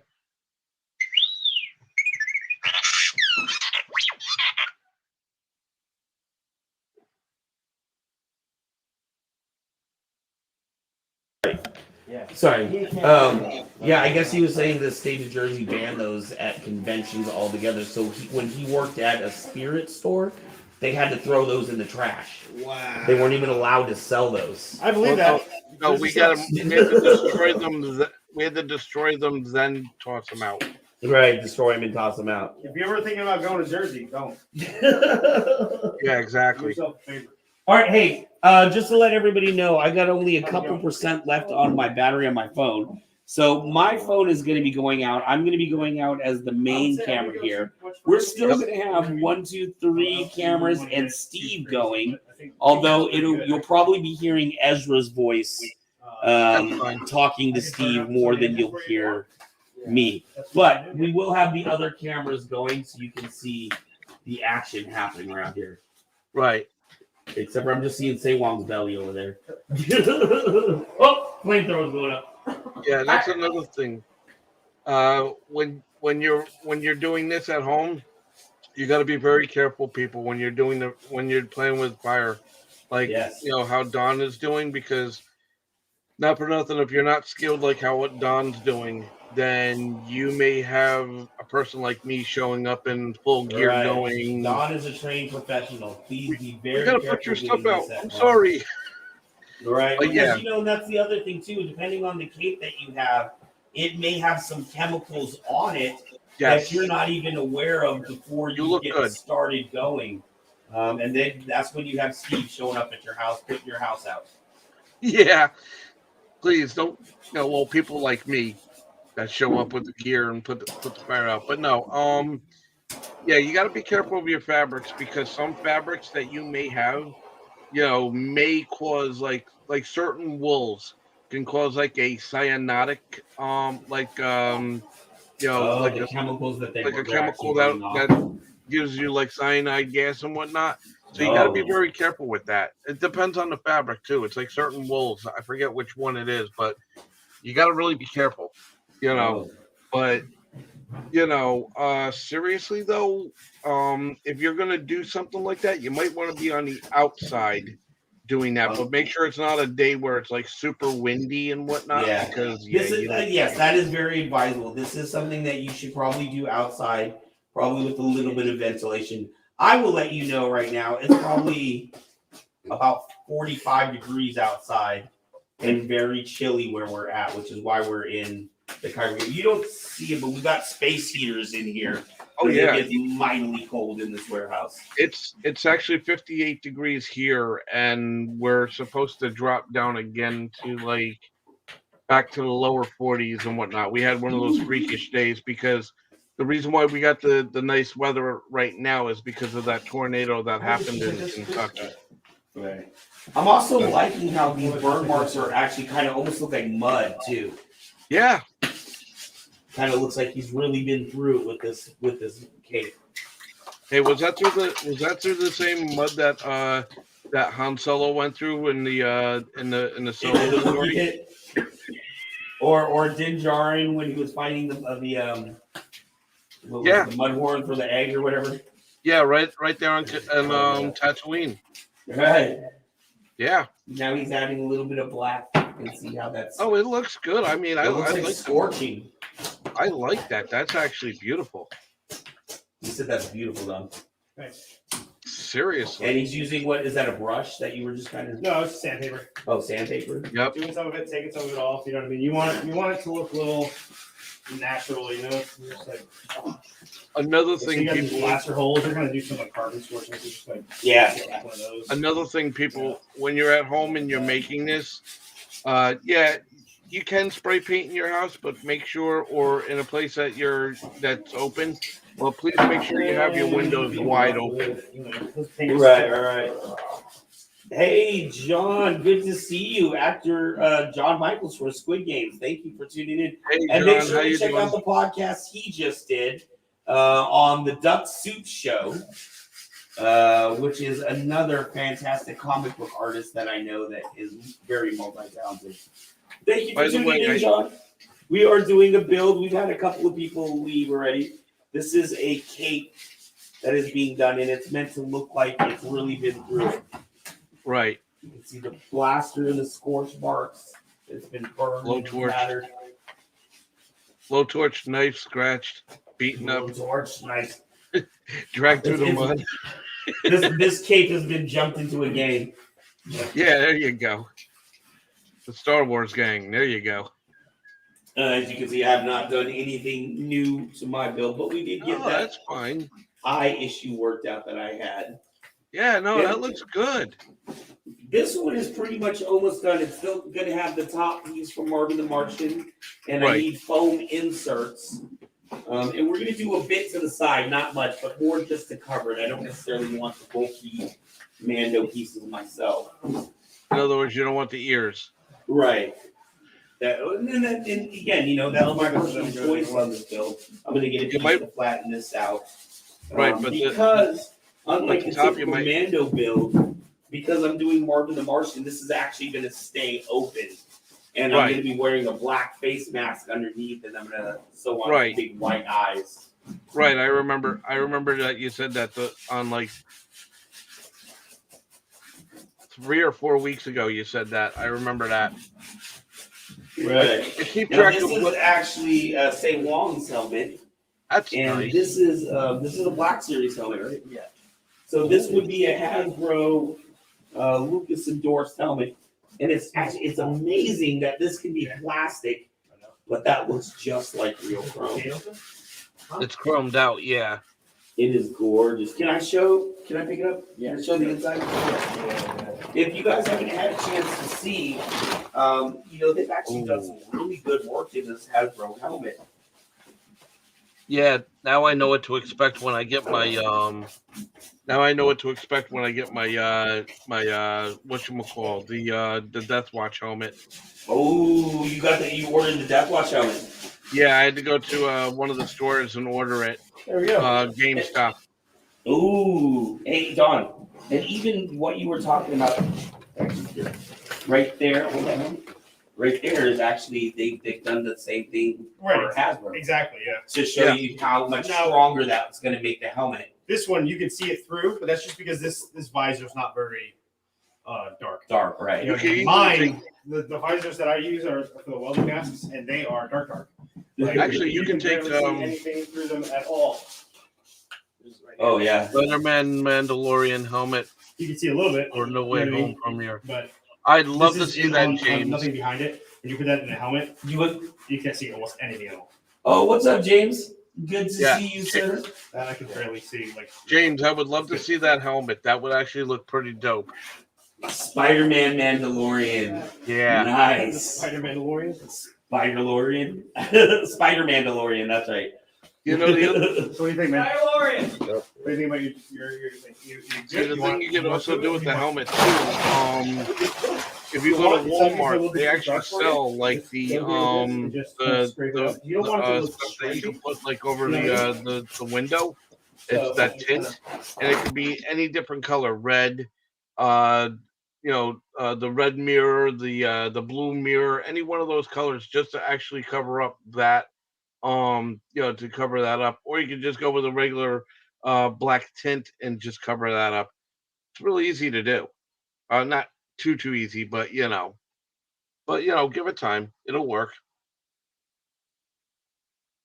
But yeah, that rifle's coming out really nice. He said he can do it. Don said he can do it for you there, James. And James, because I don't know when you came in, this is mine. I haven't done a lot of work this week because I've been on camera. But this is by Marvin the Mandalorian. He just needs the top piece here, a couple pieces here, and my foam inside. But I'm actually not going to have a visor on. I'm just going to have the black mask. And Dawn, his most recent thing, he's added a nice velvet padding on the inside of his helmet. Really Oh, on that mask idea that you have there, Van. yeah. The one that you're gonna wear underneath the helmet. Did you ever figure out what fabric paint you're gonna use to kind of make your eyeballs with? No, I honestly, I haven't been into the store. I figure there's going to be somebody that's going to help me figure out a good material that I'm going to be able to see through easily. How about this? What is that? Ooh. You can get this for $10 at Lowe's. What is that? Cut it into a V, and then you could do into a T rather, and then you could use this. Right? Like it just looks good. Like it's just right. Let's burn it a little. Yeah, you can use this to make your T visor, but you'd have to kind of work around the eyes. So this way you make it look like your eyeballs. So this way this will blend in. And just so everyone knows, we do have a fire extinguisher right there in the corner. Actually, we've got two fire extinguishers. One's in the back. Next one's right there. Yes. Mr. Fireman Steve, our fire extinguisher is right here. Next to our bird. And there's actually right behind here, this goes into our main warehouse. Oh, it's all from the side. But behind that door is a fire department on the other side of that door. Nice. So we're pretty well covered. Yep. Hopefully we should never need their services. Ooh, I like that one. Look how big that one is. But yeah, you could get this, which is Van. If you go to Lowe's, yeah. If you go to Lowe's, get this. It's a roll, and all you have to do is just get the screen and make it plastic, and you could easily paint on this and make it set up for your eyes and whatnot for the inside of the helmet. Anything else? Yeah. So many different ways to do it. It is amazing. All right, so I am going to log out on my phone. We're still going to have this going. What? No. Thank you, Mr. Director. He has been standing and directing at the same time. Give it up for Ezra. Yeah, all right, so I'm going to log out here. I love you guys. I'm still going to be around, but James says, what are some of the helmets you guys have behind you? You make those? Yeah. So these are all started off as Din Djarin builds. You can see Din Djarin has very distinctive. If you were to look at the Boba Fett helmet next to it, Boba has more of a wider face. Din Djarin is more of a narrow face. He has this crest here and this part here. So all of these helmets started their lives as a Din Djarin helmet. This you can obviously tell Hey, Don, do you think we can is cast a You Jango Fett. think we can cast my helmet? Today, no, because I don't have any. And my Marvin the Martian over there, We will make the material. and a couple of other ones. So yeah, if you want a resin kit, you want to build one up, Don can get that for you, or he can even build it all the way for you. What assumptions do you have? All right, I am going to log out of this phone because I've got like no power left. Gotta get you one of those external batteries. I know. I have one. I just left it. No, pretty good, eh? Yeah. And these are my helmets right here, by the way. What do you want to do with this one? This has been a lot of fun being on here with you, Steve. Oh yeah, it's fun. I love this. This is actually my first show. This is actually the first show I've ever been on. Woohoo! Busted my cherry. Not really much at all, to be honest with you. It seems to be like I can't tell that it's moving at all. Are you feeling it moving? But yeah, for the people that have joined us, these are the helmets that I have. Let me move out of the way. I don't want you to put too much padding in there. This is what I have here. You know, these are my build. I mean, I can already tell it's not easy for you to get the helmet on at all. My build. You know what I mean? This one right here that's hiding is my other build, but mind you, I bought these helmets, and the only ones I didn't work on was this one right here, and this one. I had a friend of mine do this one for me, and another friend of mine do this for me.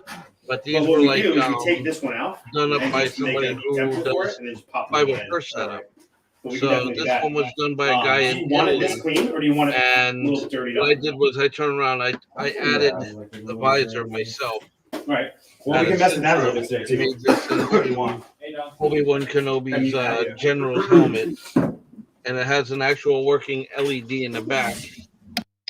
So this way you could actually, run this off of a 9-volt battery. This one right here. So. But yeah, this is my general's helmet for Obi-Wan Kenobi. I have the armor, but I don't want to drag it out because it's way too much. Also, on the other helmets I have, a scout helmet, a friend of mine, Willie Gonzalez, he actually made the scout helmet. I just added certain things to it. That's the scout helmet underneath the Captain America bucket. The Captain America bucket, the Captain America bucket I bought, I did this up. I had a little things. I took a little pen top to make the antenna look like a little different of a color, but it is what it is. This isn't meant to be, to be anything special. Now this one right here is a 3D helmet for those. Again, this is for those who just joined. This one's a 3D helmet. Just as a FYI for those who get 3D helmets, make sure you have the measurement of your helmet and convey to the person who's making your helmet what your head size is, so this way they can make the helmet a little bit bigger. Because this one I could fit it, but the problem is it feels like it's a kid's helmet. So, it is what it is. Now this one here, this one was built by Skygun Bros, who made this helmet. I just did the work on it, which was to be for what's his name? Rako Hardeen from the Clone Wars. And I figured not too many people are doing Rako Hardeen, so I might as well do this cosplay up on the side, so this way I can actually go out as Rako Hardeen when I go to conventions. So, painted it, cut it, did all the work to it myself, weathered it.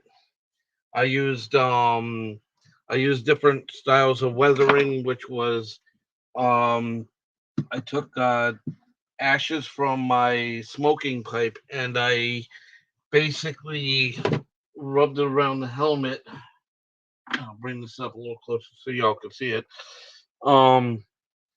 Basically you can see the dirt and the rub that I put into it, and yeah, I kind of had to implement some new items. But yeah, I made this to be like a dirty helmet because not not everybody in Star Wars is always going to have clean armor. So, but yeah, like I said, I rubbed some ashes on it. If you can see, all in here is ash, which is pretty good. But yeah, so I added certain parts here. Like this is all that stuff that I was showing that you could actually get at Lowe's for $10. It's a roll of mesh which they use for screen doors. You can get that from any Lowe's or Home Depot, depending on where you're going to get it. Yeah. So, oh, and this is a little wood piece that I put for the antenna because the piece that came with this initially for it was a bit too big and wouldn't stay. So I was like, you know what? I'll just leave whatever mess was here, turn that into weathering, and then I drilled a little hole and stuck this little wood piece in, and then I drilled a little hole there and made that. Added a little mirror piece here where you can see it glows up. Well, not glows, but reflects. That's the word I wanted to use. So yeah, you know, let's get back to the shop. Sorry, don't mean to. No, you're good. You're good. Van stepped out for a minute because his phone Okay. died and he's trying to charge it. We got to get him one. We got to get him one of these little batteries, so this way he can actually hook his phone up to it. And He has one. He didn't bring it today. it's a thought, just a Yeah. suggestion. But But he was also running headphones to it, and he has an iPhone, so they don't really have the headphone jack anymore. no, they actually. Oh, yeah, it's like mine here. This is my new iPhone. The iPhone 2020 SE, Oh, and this is same thing. So yeah, most of the newer phones don't have that same jack. That's why I run everything off of Bluetooth. right. But nah, it's all good though. Um, but yeah, people, definitely, if you take a look at what's going on here, you're gonna. This is what you want when you're doing builds. You want to actually get together with other people. Watch. Oh, he's holding the rifle. I thought it was falling over. Wow. Okay. But yeah, It like I might said, fall over the way he's doing it. yeah, right. It might. What were you- Yeah. But no, but this is actually a good, setup. I mean, get together. I'll tell you something now, people. When you're doing builds, usually when you're doing a build, this is sort of like if you ever wondered about what people, sorry, if you ever wondered about what people did in, like, say, the 501st when they have their build nights or the Mandalorian mercs or anything, what you see on camera is exactly what you're going to get is a build night and or a build day. So, it's called a build party is what it really is. So when you have a build party, you have people, putting their stuff together, you're conversating, you're teaching each other new little tricks and whatnot, how to put something together. And this is what camaraderie is about right there. This is perfect example of what you're seeing for like the last, what, 4 or 5 Saturdays you guys been going live with this? Just about, yeah. I think Yeah. I think we have 3 weeks with this now. I think Oh, this is our okay. 4th. This is number 4. But yeah, people, definitely. What you're learning here is what you're learning. You're welcome, by the way, James, on whatever it is that, Make them defined. yeah, whatever it is that we answered for you. He was wanting to know about your helmets. Oh, yeah, these are different helmets that I happen to have. I mean, I have others, but right now some of the others are yeah, they're not too. I'm not too proud to show. I'm not too proud to show. Wait, hang on. One Yeah. second.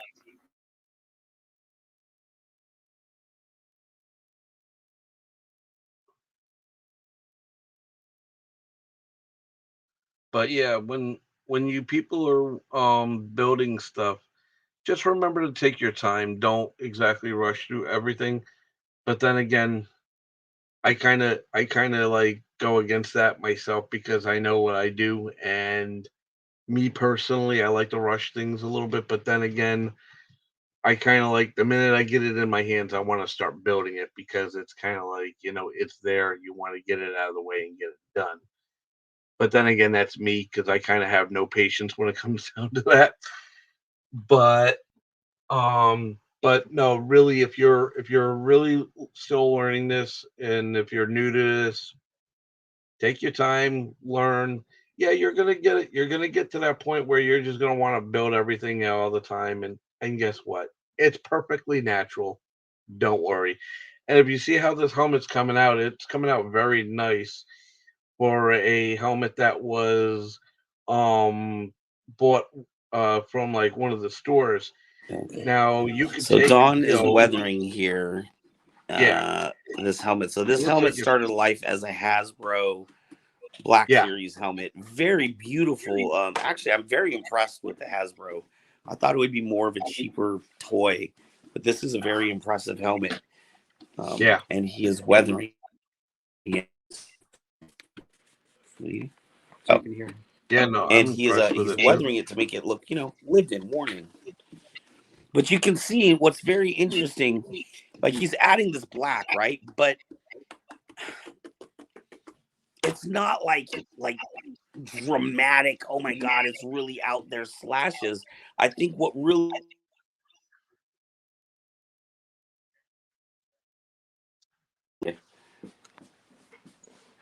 Everything went black. I hit the button. His microphone went off. I don't know if they could hear me. If not, oh well. Yeah, give it a minute. Well, I know that y'all can hear me, so I'm here. Okay, good. Yeah, we gotta get that back on. All right, there you go. You're back on. Go to settings. Yeah, there you go. You're on. Okay. So as I was saying, what's interesting about adding this weathering is, you're not doing the big dramatic touches. They're just, really, as you're doing it, it's almost unrecognizable per layer. But once you look at that scorching and the scarring near the back. Yeah, that looks nice. Here this way because the light. Oh can't. yeah. There we go. You can see now it's got like kind of this grime towards the back, which is if you had a real helmet, that's what's going to happen. It's all those little crevices where that dirt and that grime is going to kind of, accumulate, Yeah. right? So he's not doing, big dramatic add-ons. They're just little tiny little almost unrecognizable add-ons. But you do 2 or 3 layers of that, and you do it in a little bit of a random, let the brushes fall where they may, and it looks really nice. Just to mind you, when you're doing a helmet like this, people, if you're going for the Canon look, this is what you'd want to do. I love it. On mine, That's a really good example of it. That's right a great one right there on that right. Like how I did mine. Mine See how is it's just kind of on there, but it's not like deep. That is a realistic smudge there. That's a Canon realistic smudge point because in the movie, if you look at the movie or the TV show, that's what you'll see. That looks nice. It's beautiful. There really is an art form to the weathering. It's not just about throwing. But it kind of is, right? You don't want it to look uniform. You don't want it to look like harder. It's harder to do that than you might think because when people don't, humans are not random. You know what I mean? So humans have a hard time being random. Right. So when you try to do something randomized, you end up getting something that's not randomized. It looks like a pattern. It's patterned, even though you don't want it to be. It's just how it is.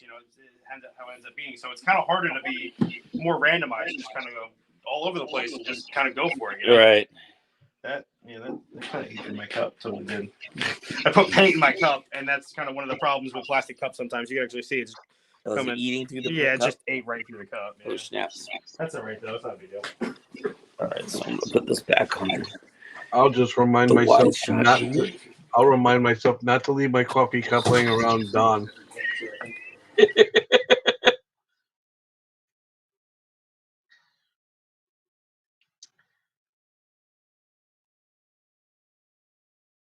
Looks good.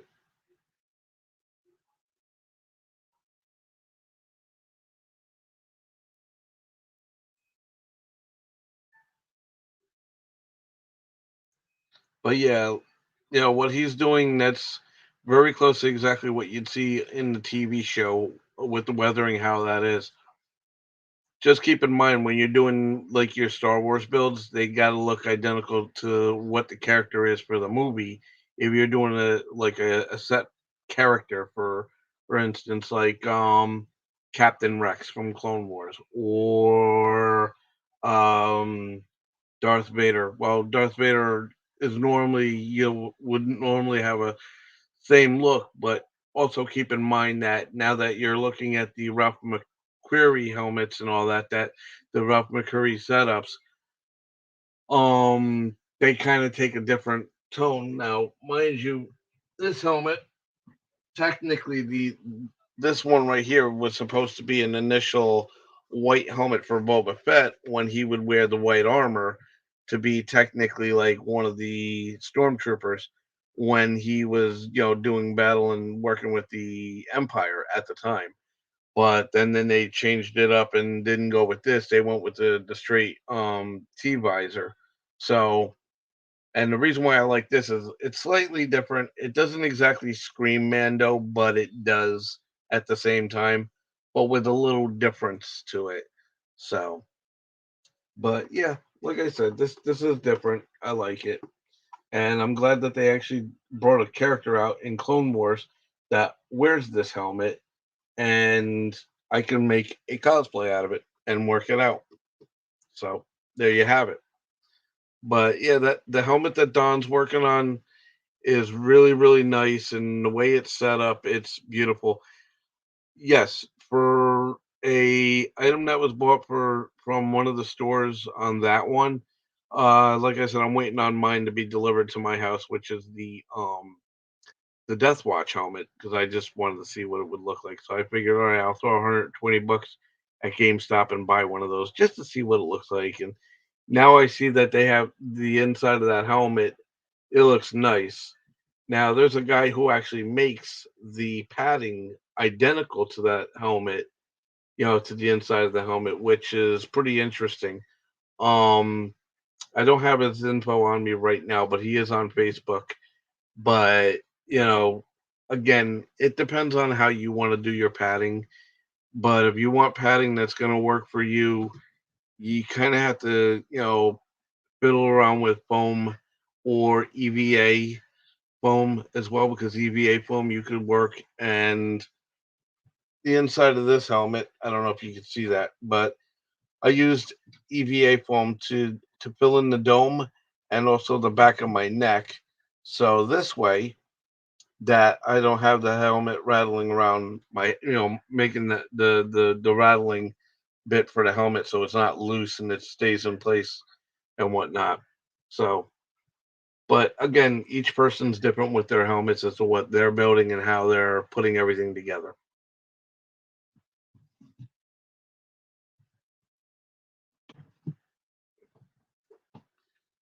Too bad we couldn't get somebody else on here to chat with us, because I kind of feel like I'm kind of taking the show when I'm not.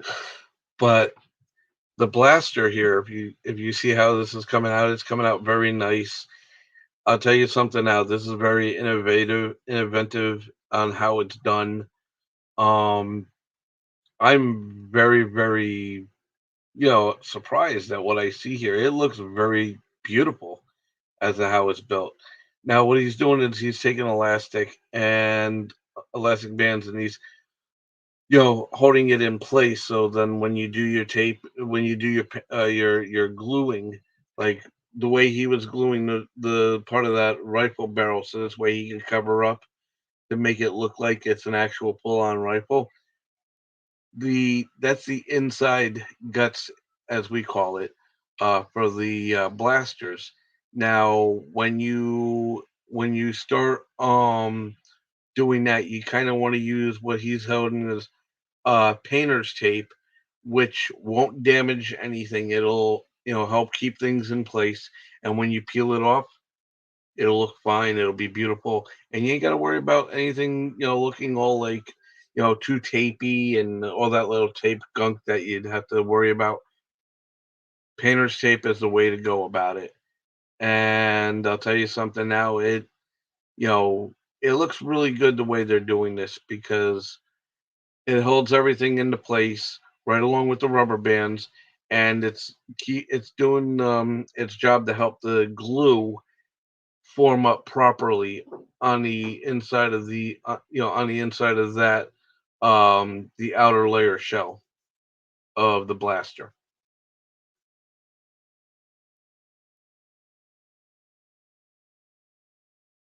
But it would be nice to hear what they're saying too, to catch everything that they're talking about.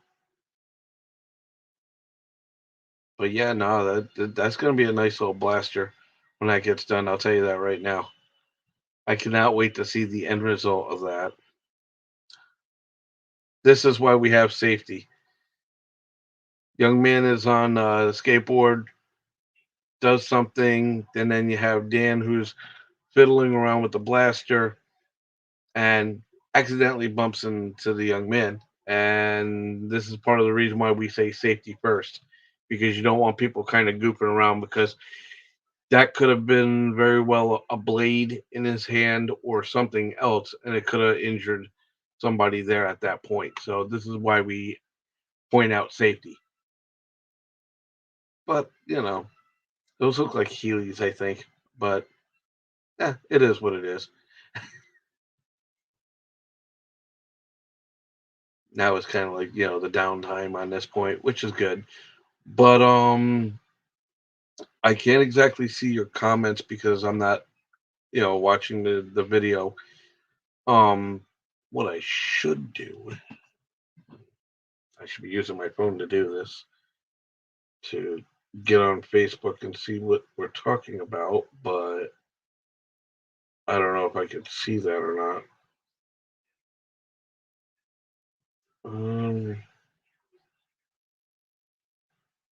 Let me see.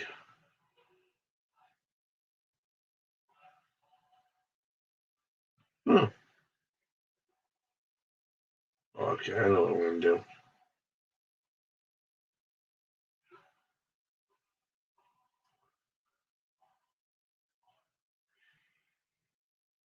Oh, there we go.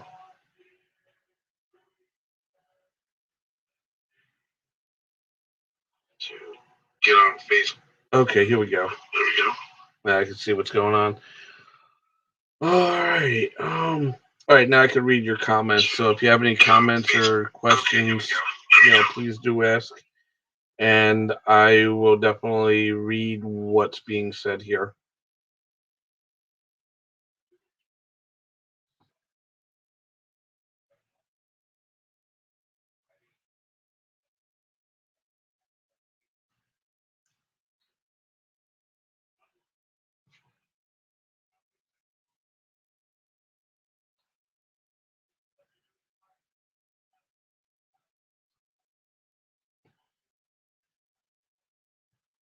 Gotta wave at people. Hi.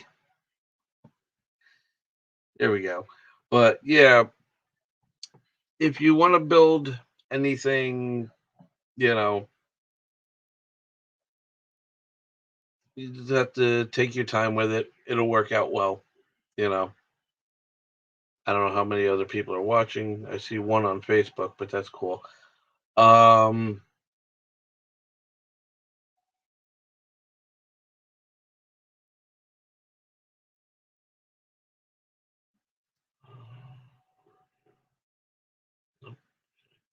There we go. So, yeah. This is actually, one of those times where you just want to take a break from everything and, regroup yourself before doing any other projects, possibly, or that they might be done. I don't know. But yeah, I kind of feel weird sitting here and don't know what to say.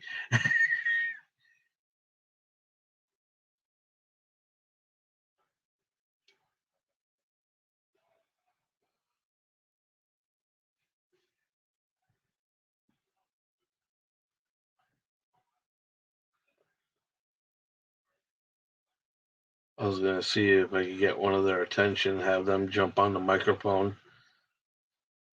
Okay, now you can see the cape, how it's set up, and it looks very nice the way it fits around this gentleman here. And yeah,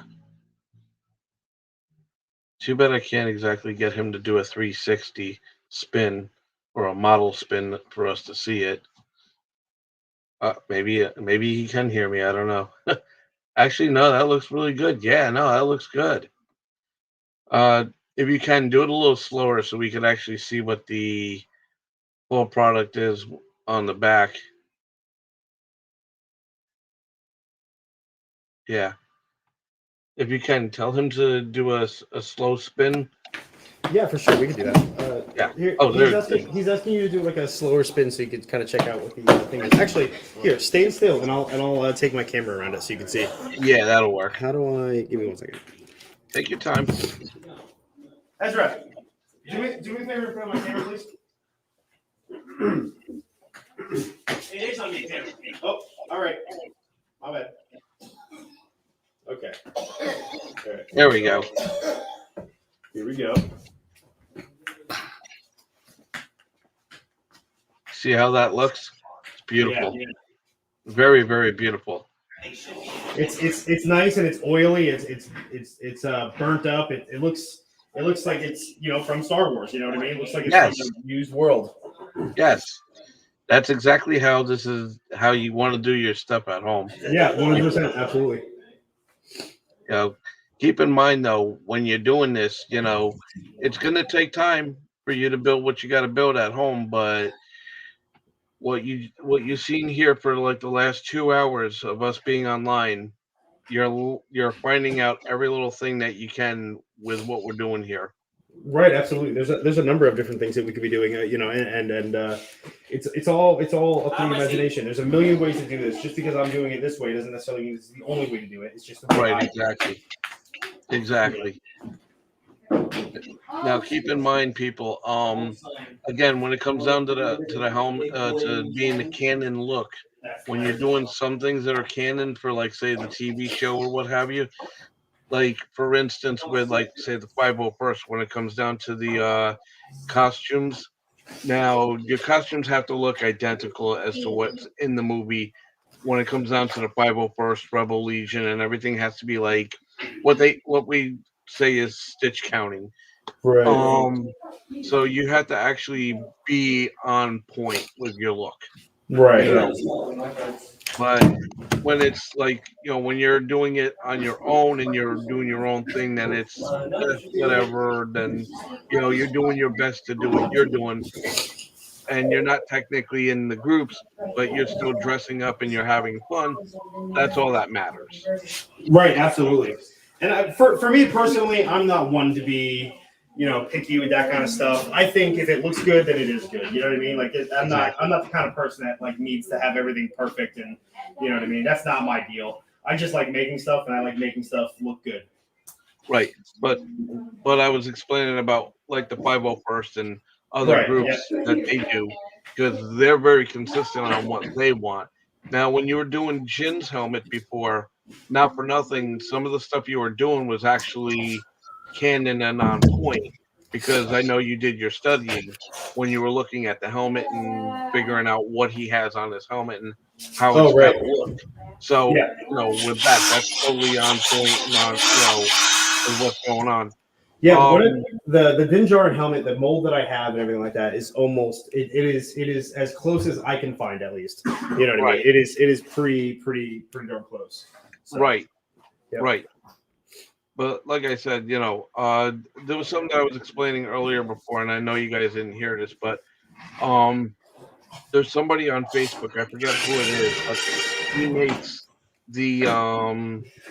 the what do you call the padding for the inserts of the helmet, sort of like what you did for yours. And I forget who the guy is, but they look like they're spot on for Star Wars, and it's like, wow.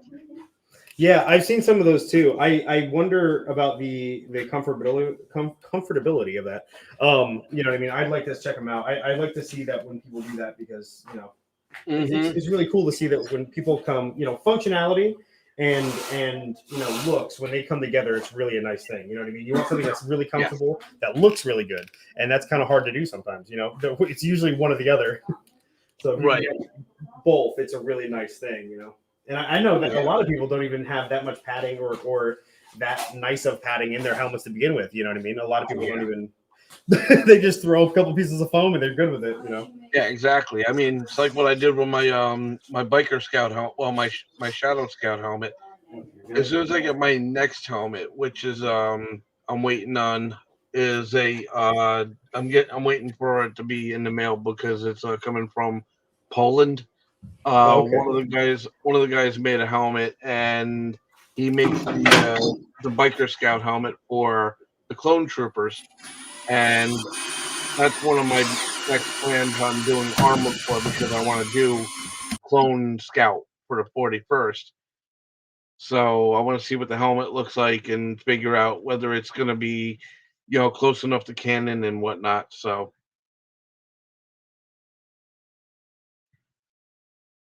Yeah, for sure. I think that's a really cool thing. Like I said, I just when I try to do things, I try to do them just I try to make them close to accurate, as close to accurate as possible. You know what I mean? But without nitpicking, so that I can still enjoy the process. You know what I mean? Because sometimes when it gets a little bit too nitpicky, it's not as fun anymore. You know what I mean? You get too worried about it, too stressed out. That's not what it's about. Exactly. It's like you got a bit warm under it's just people are. Oh yeah, I did. Some people are nitpickers, some people are not. That doesn't matter. Anyway. Sorry, I was Van was asking about my. I burnt through the cape here onto my gambeson a little bit, but that's all right. That's not a big deal. I'm not worried about it. I want it to be worn in anyway. Right. Yeah, but, I'm gonna help these guys out a little bit, so I'm gonna get off the mic right here. But yeah, okay. We're gonna almost be done for the night too. I'll try to comment. I'll try to commentate as best as I can. All right. You want to? Go ahead. Yeah. It's like being on an old school phone. Yeah. I don't. Yeah. Welcome back. Welcome back. Hello. Welcome back. So it looks like we are kind of winding down a little bit. Ezra's working on a project for the Kyber Cave. We actually have, for 2022, we're going to evolve this show into a more regular show. I mean, we have been kind of doing it on a regular basis, but we want to touch the show up, make it better every time. That's why we decided to try out this format tonight to see how people like it. How have you been liking it, Steve? Do you like this version better, or the way we've been doing it better? Well, I'll put it to you this way. It works either way. So what I would say is, if it's not broken, don't try to fix it. Well, very good. Thank you kindly. So we're going to do the build show, and then we have another show that we're doing called Kyber Cave After Dark. What's that about? That's just going to be more of us. Okay, so we have this interesting thing. Like, we were doing the analytics on our Saber Rattle show. And what we realized was, for a lot of the shows, the first 10 minutes where it's just kind of us being goofy and talking about whatever, we would have like really high watcher, and then it would just drop off at certain parts of the show. So we kind of realized, people seem to kind of enjoy our banter or whatever. We were approached by another television channel called Pig Stand TV. And they actually wanted to, they loved our Saber Rattle show, and they wanted to have us bring that show over onto their format. But I wasn't really comfortable giving them Saber Rattle because it was already established and we had a fan base following. So we created Kyber Cave After Dark as more of a way for us to interact directly with the audience. So the idea would basically be myself and Dawn, and the idea came up because Dawn and I are actually roommates. And so there's many late nights at like 2 a.m. in the morning where we're having these just bizarre philosophical discussions about, space or aliens or just all kinds of weird 2 a.m. topics. Come on over. We'll have that.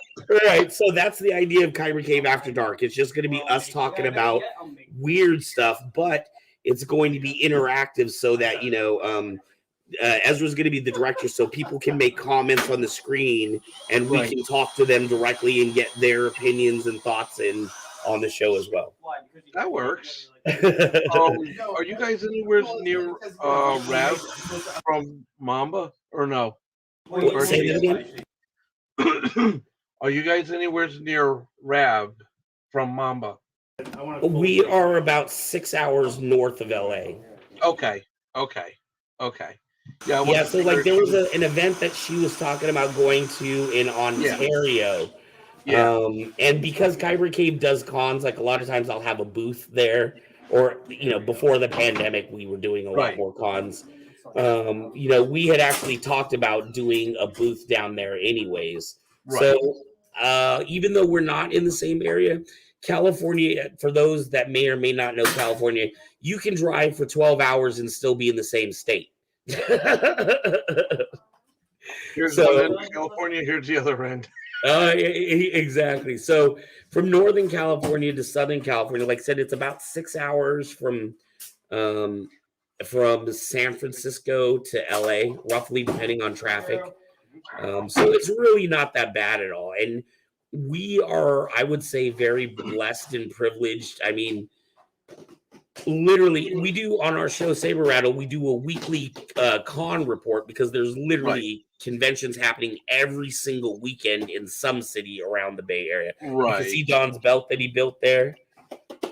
That is custom made. That leather belt himself. The buckles are 3D printed. There we go.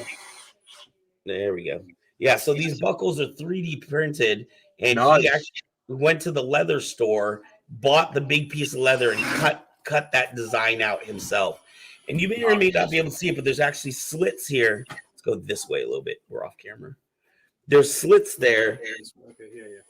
So where the leather from the front goes into the back, and then he's got it. What are these called? Rivets? Yeah. Rivets. With brass rivets, Yeah, brass rivets. So that's actually a beautiful piece. And then the leather, you can see how he's weathered that. If we can come up closer. So this was a piece of red leather. And then you can see, I don't know if you can see, but he's made it a little bit more. Right. He's given that some weathering. And it needs more too. I'm gonna really work on that. Make it. That looks nice. Clean for me. He said it looks really nice. Thank you. So yeah, so that's just one piece of. He was going for this original character, Sith character, which is why he had the Mandalore helmet that went with that, and it's the whole red and black kind of a look.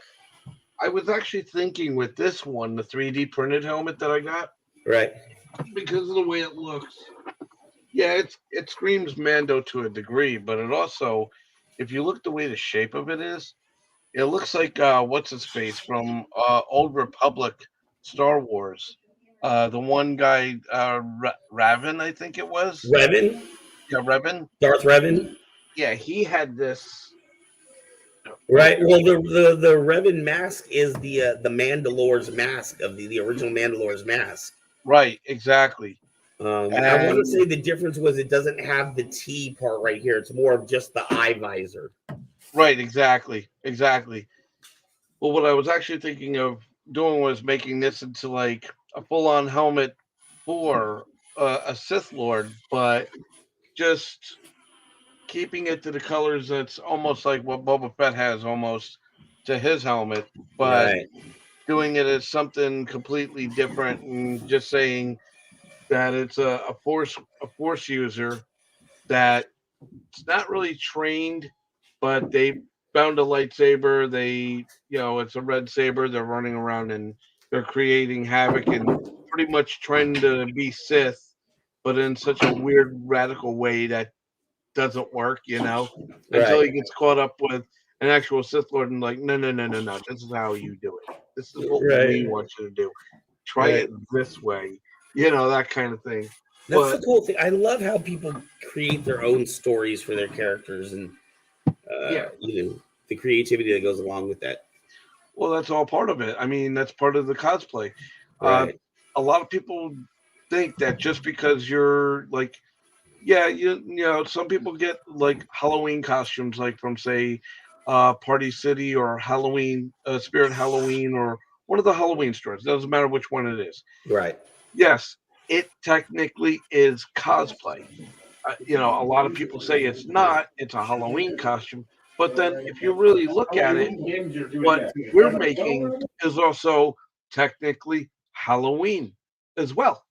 Right. It's Halloween all year round. Yeah. So, in other words, it's Halloween, but it's also translating into what's called costume play. Right. That's where cosplay comes from. And for those who don't know, cosplay is shortened down from costume play from Japan.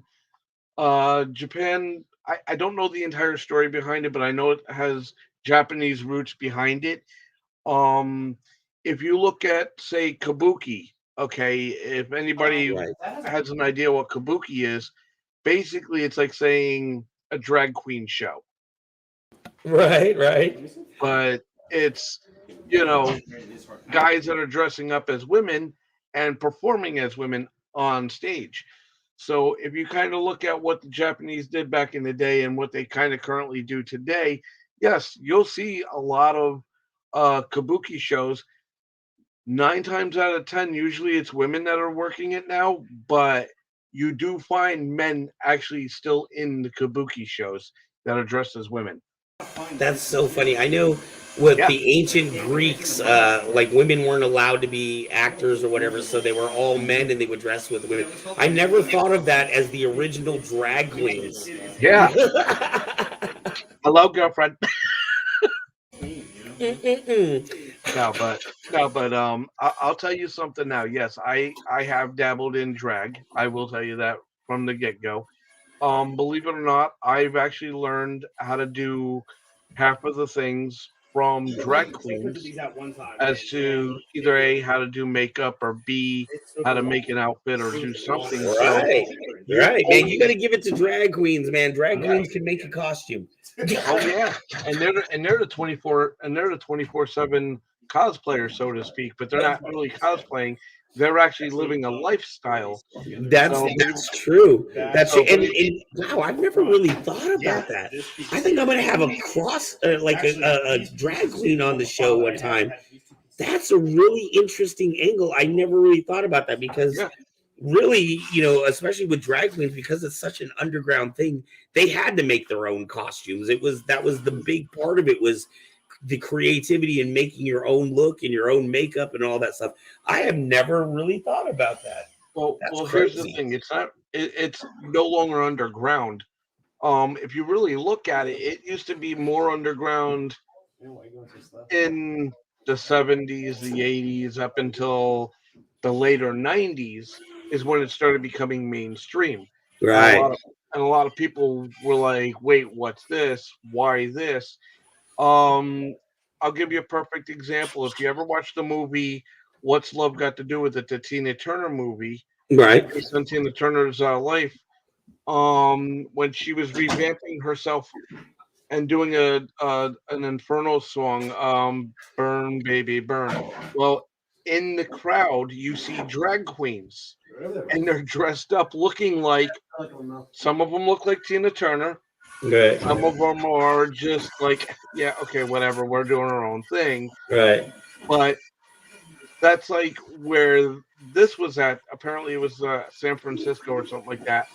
When that stage performance took place, I think I don't recall it off the top of my head, but I think it was, from what I remember. But regardless of the fact, no matter what, looking good as yes, people may come across a drag queen and go, "Oh, well, you're a pervert, this, that, the third."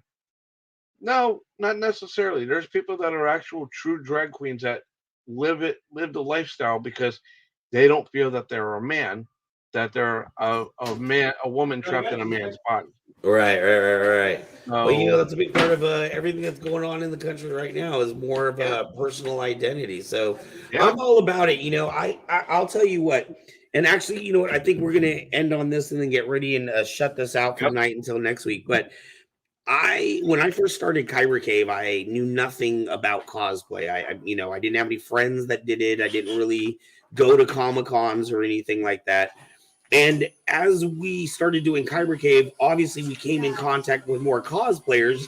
Of course, it started off with the Star Wars cosplayers, but that community grew, and we have a Spider-Man that used to come to the Kyber Cave every weekend and just take pictures with kids walking down the street, or he would just kind of hang out and do Spider-Man things. You know what I mean? But in talking to him, what was really interesting, and I won't say any names or anything like that, but he would tell me. I think I know who it is. Okay. Well, there's lots of Spider-Man. So for others that may or may not know who this is, but he would tell me that, this was a younger kid. He was still in high school. Right. And he would tell me that, in his normal life, he would get bullied and picked on by the other kids at school.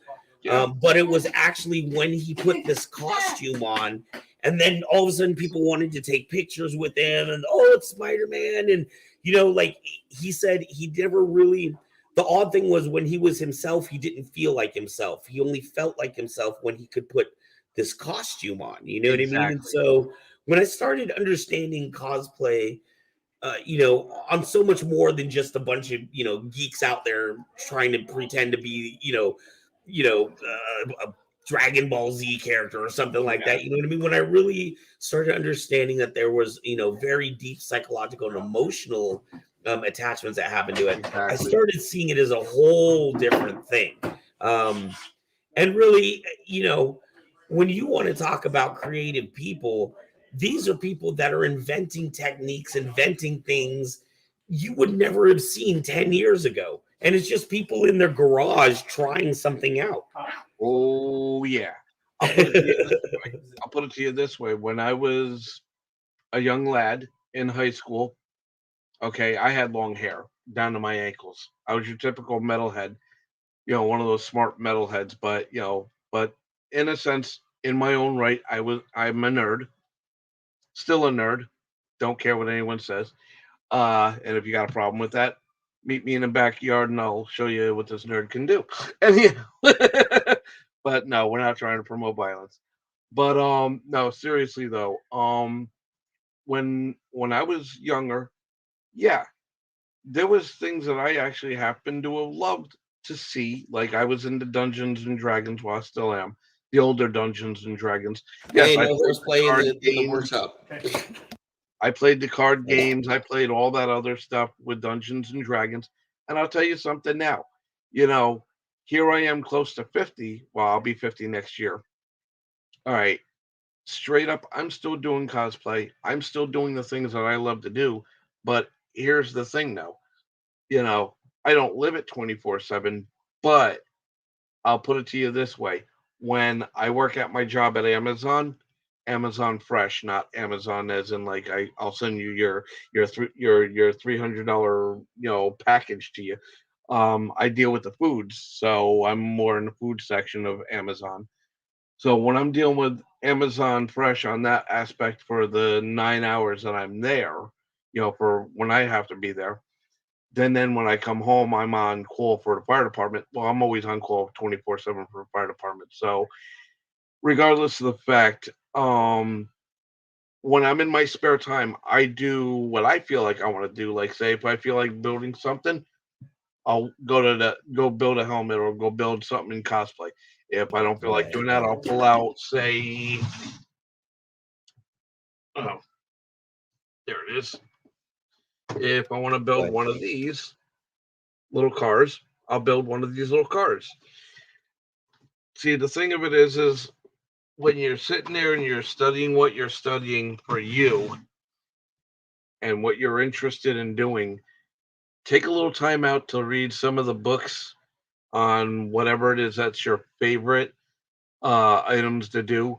Also look at different sources. Like for me, I have to look at some of these Star Wars books for certain references on outfits and armors and whatnot, and weapons and well blasters and such. No, it's not. And Well, you know, then, any of the I've been watching a lot of YouTube videos. So we're trying to Right. learn how to grow our YouTube channel, but Right. I've been watching a lot of YouTube videos about how to grow the channel, and they will tell you that if you want to become good, if you want to be more than just mediocre at anything, even if you have a natural talent at something, you still need to get around other people who are also, maybe they don't even have the talent that you do, but they will still be able to bring fresh perspectives to things that you're doing. Even if you're excellent at what you do, you can always learn something from somebody else. So Exactly. everybody will tell you if you want to get anywhere in life, there's extra education. And Exactly. when I say education, this is education. You know what I mean? What my child is doing right now. I'm not talking about putting tape on someone's back. I'm talking about building projects. Yeah. This is an education, right? Like this is teaching him how to use hand tools. This is teaching him how to be creative, how to think spatially, how to have spatial thinking, not just seeing something in 3 dimensions, but how to imagine something and bring that thing to life. Correct. As we talked about earlier, who knows where this is going to lead? You never But know. It's better than nothing, right? It's better than him doing drugs. It's better than him getting involved in gang violence. Well, that's true. And the beautiful thing about cosplay, if you decide to get really into cosplay, you'll never have money for drugs. You know what? That's very true. Well, no. All right. And on that note, my friend Steve, I think we're going to call it a night. We're at about the 2.5 hour mark right now, 2:36. Here's my drug of choice. What is that? Cherry tobacco. Oh, nice. All right, so I believe we are going to be back again next Saturday. I don't 100% know, but I always put out a little thing in the morning to let people know that evening if we're going to be doing a build or not. It's been our pattern, but with the holidays and everything coming up, I can't necessarily exactly say what these next couple of weeks are going to look like. No. Having said that, once we come to the beginning of the year, January 1st, we have already put it in our schedule. In fact, I think we've decided we may move Saber Rattle to a different night and do Kyber Cave After Dark Fridays and Saber. I don't know. At any rate, the build show Sunday. Friday, Saturday, Sunday, I think is when we were talking about doing show release schedules. But I think the Builder show would still remain on Saturdays. Yeah. Friday, Casey After Dark. Saturday, Builder Show. Sunday, Saber Rattle. Oh. Okay, so Saber Rattle will be on Sunday then. Right. So I guess we are going to be moving that to Sunday. That would be very interesting. That's actually good because you know why? I wouldn't have to worry about much about Friday nights because sometimes on a Friday night I can't make it to watch the show because of my other job, which is security, because I do security on the side. But you can always tune in later on YouTube and watch the show afterhand. So it's just more fun to be there because you can ask questions directly if you see, somebody that you want to interact with. We had a really good show this last Friday night. We had a very different show for us, but he was actually a stage builder. So he does all the lighting and sound and everything. Yeah, I saw that last night. I just learned an absolute, I love these interviews because I always feel like I walk away learning something new that I didn't know about these industries. No matter what it is. Somebody's phone is doing something. No matter what it is, you can build whatever you build, you're still gonna learn and build that knowledge in here. As long as you plant that seed will flourish. As long as you feed that water and that nice little grow, that miracle grow, that flower, that seed will turn into a beautiful flower or whatever plant you want it to be. And I guarantee you'll be out there flourishing no matter what. Beautiful. Very, very wise words to end with indeed. Steve, thank you so much for being. I know you're in Jersey, so you're like 3 hours ahead of us. So it's like what 1:30 in the morning where you're at? 1:31, yeah. Thank you for hanging out with us on the late night. That's cool. I got to go to work soon anyhow because I got to get ready to go to Amazon as it is. So Right. And this is doing on the so this actually I guess is going to go up on our YouTube page and yeah, on Twitch and all those other things. Typically, our build shows are only on our Facebook page, but this one's a little bit different. This one's going to go to our YouTube, so people will be able to tune in and watch it later. You know, I was gonna say, try to get people, try to get a copy of it and send it over to Facebook, and then put it on your Facebook page and share it out to the groups. Like, Believe me, I already did it. I spent the first 10 minutes sharing this out in all the different cosplay groups. I'll probably get a message from Rav going, very good on the promotion of the group. Okay, whatever. Very cool. Well, definitely, Mama does good things. So if we can promote them, we're always happy to. All right, Steve, I am getting out of here. I'll see y'all later. Yourself a beautiful evening, and once again, thank you for all your service. No, thank you. Stay out of trouble. Listen to what people tell you. That's on the good stuff. And if you guys have a problem and you're not sure how to do something, get on the website, type up your questions. If I happen to see it after I get out of Facebook jail, I'll answer whatever questions I can. And yes, I am in Facebook jail. Because you a bad boy. No, I'm not a bad boy. It's just somebody didn't like what I had to say, and I was just like, what? It's the truth. What? Welcome to 2021. Yeah, exactly. Anyhow. All right. So we will see you. I'm getting out of here. This is the Rockabilly Fireman with the Kyber Cave. If anything, come join us. We're always going to be here. We're going to have a new lineup for you. And on top of it, if you want to check out our merch, go to kybercave.com. We got merch there. Also, don't forget, we have the other gentleman who makes 3D props. Are you talking about Smuggler's Den? Smuggler's Den, yes. Yeah, Ben Turturro, great guy. Ben Turturro, yep. Definitely go check us out. Yep. Darkside Saber. Darkside Sabers. Yep. Make sure to check out Darkside Saber. Yes, Darkside Sabers. Go to them. They got some really good builds there. If you're interested in buying anything, chat with Don. Don makes some great stuff. Oh, and furthermore, just one more plug. Please, if you're interested in joining a really good Saber group or any one of the Star Wars groups, definitely check out Mamba. We'll have that listed up on our Facebook page here for Kyber Cave and other pages that we happen to have. And guess what? Stay safe. Yeah. With one another. Yeah, I was just gonna let everybody know that I love you. I'll also be releasing some of these as well. These are the thigh plates and things like that. I'm gonna be doing all the armor for the Dinjarin. Okay, this is that's upside down. And you see, it's got battle damage on it. But this is the thigh plate. This is his other thigh plate, and then we also have his hip plate as well. Okay. So I'll be doing all of those things. I'll be releasing all of those, as well as the chest, as well as the shoulder pauldron, which I also have, but I don't have it with me. And I also have. I actually just got permission to mold somebody's calf as well, so I'll be doing those as well. So I'll be offering those to everybody for relatively cheap. I'm not trying to rip everybody off. You know what I mean? I want everybody to have parts for relatively cheap, and they're not hard for me to make. So that's it. All right. Dark Side Kyber Cave. We are here, and we will be back. Thank you so much, Fireman Steve. Peace.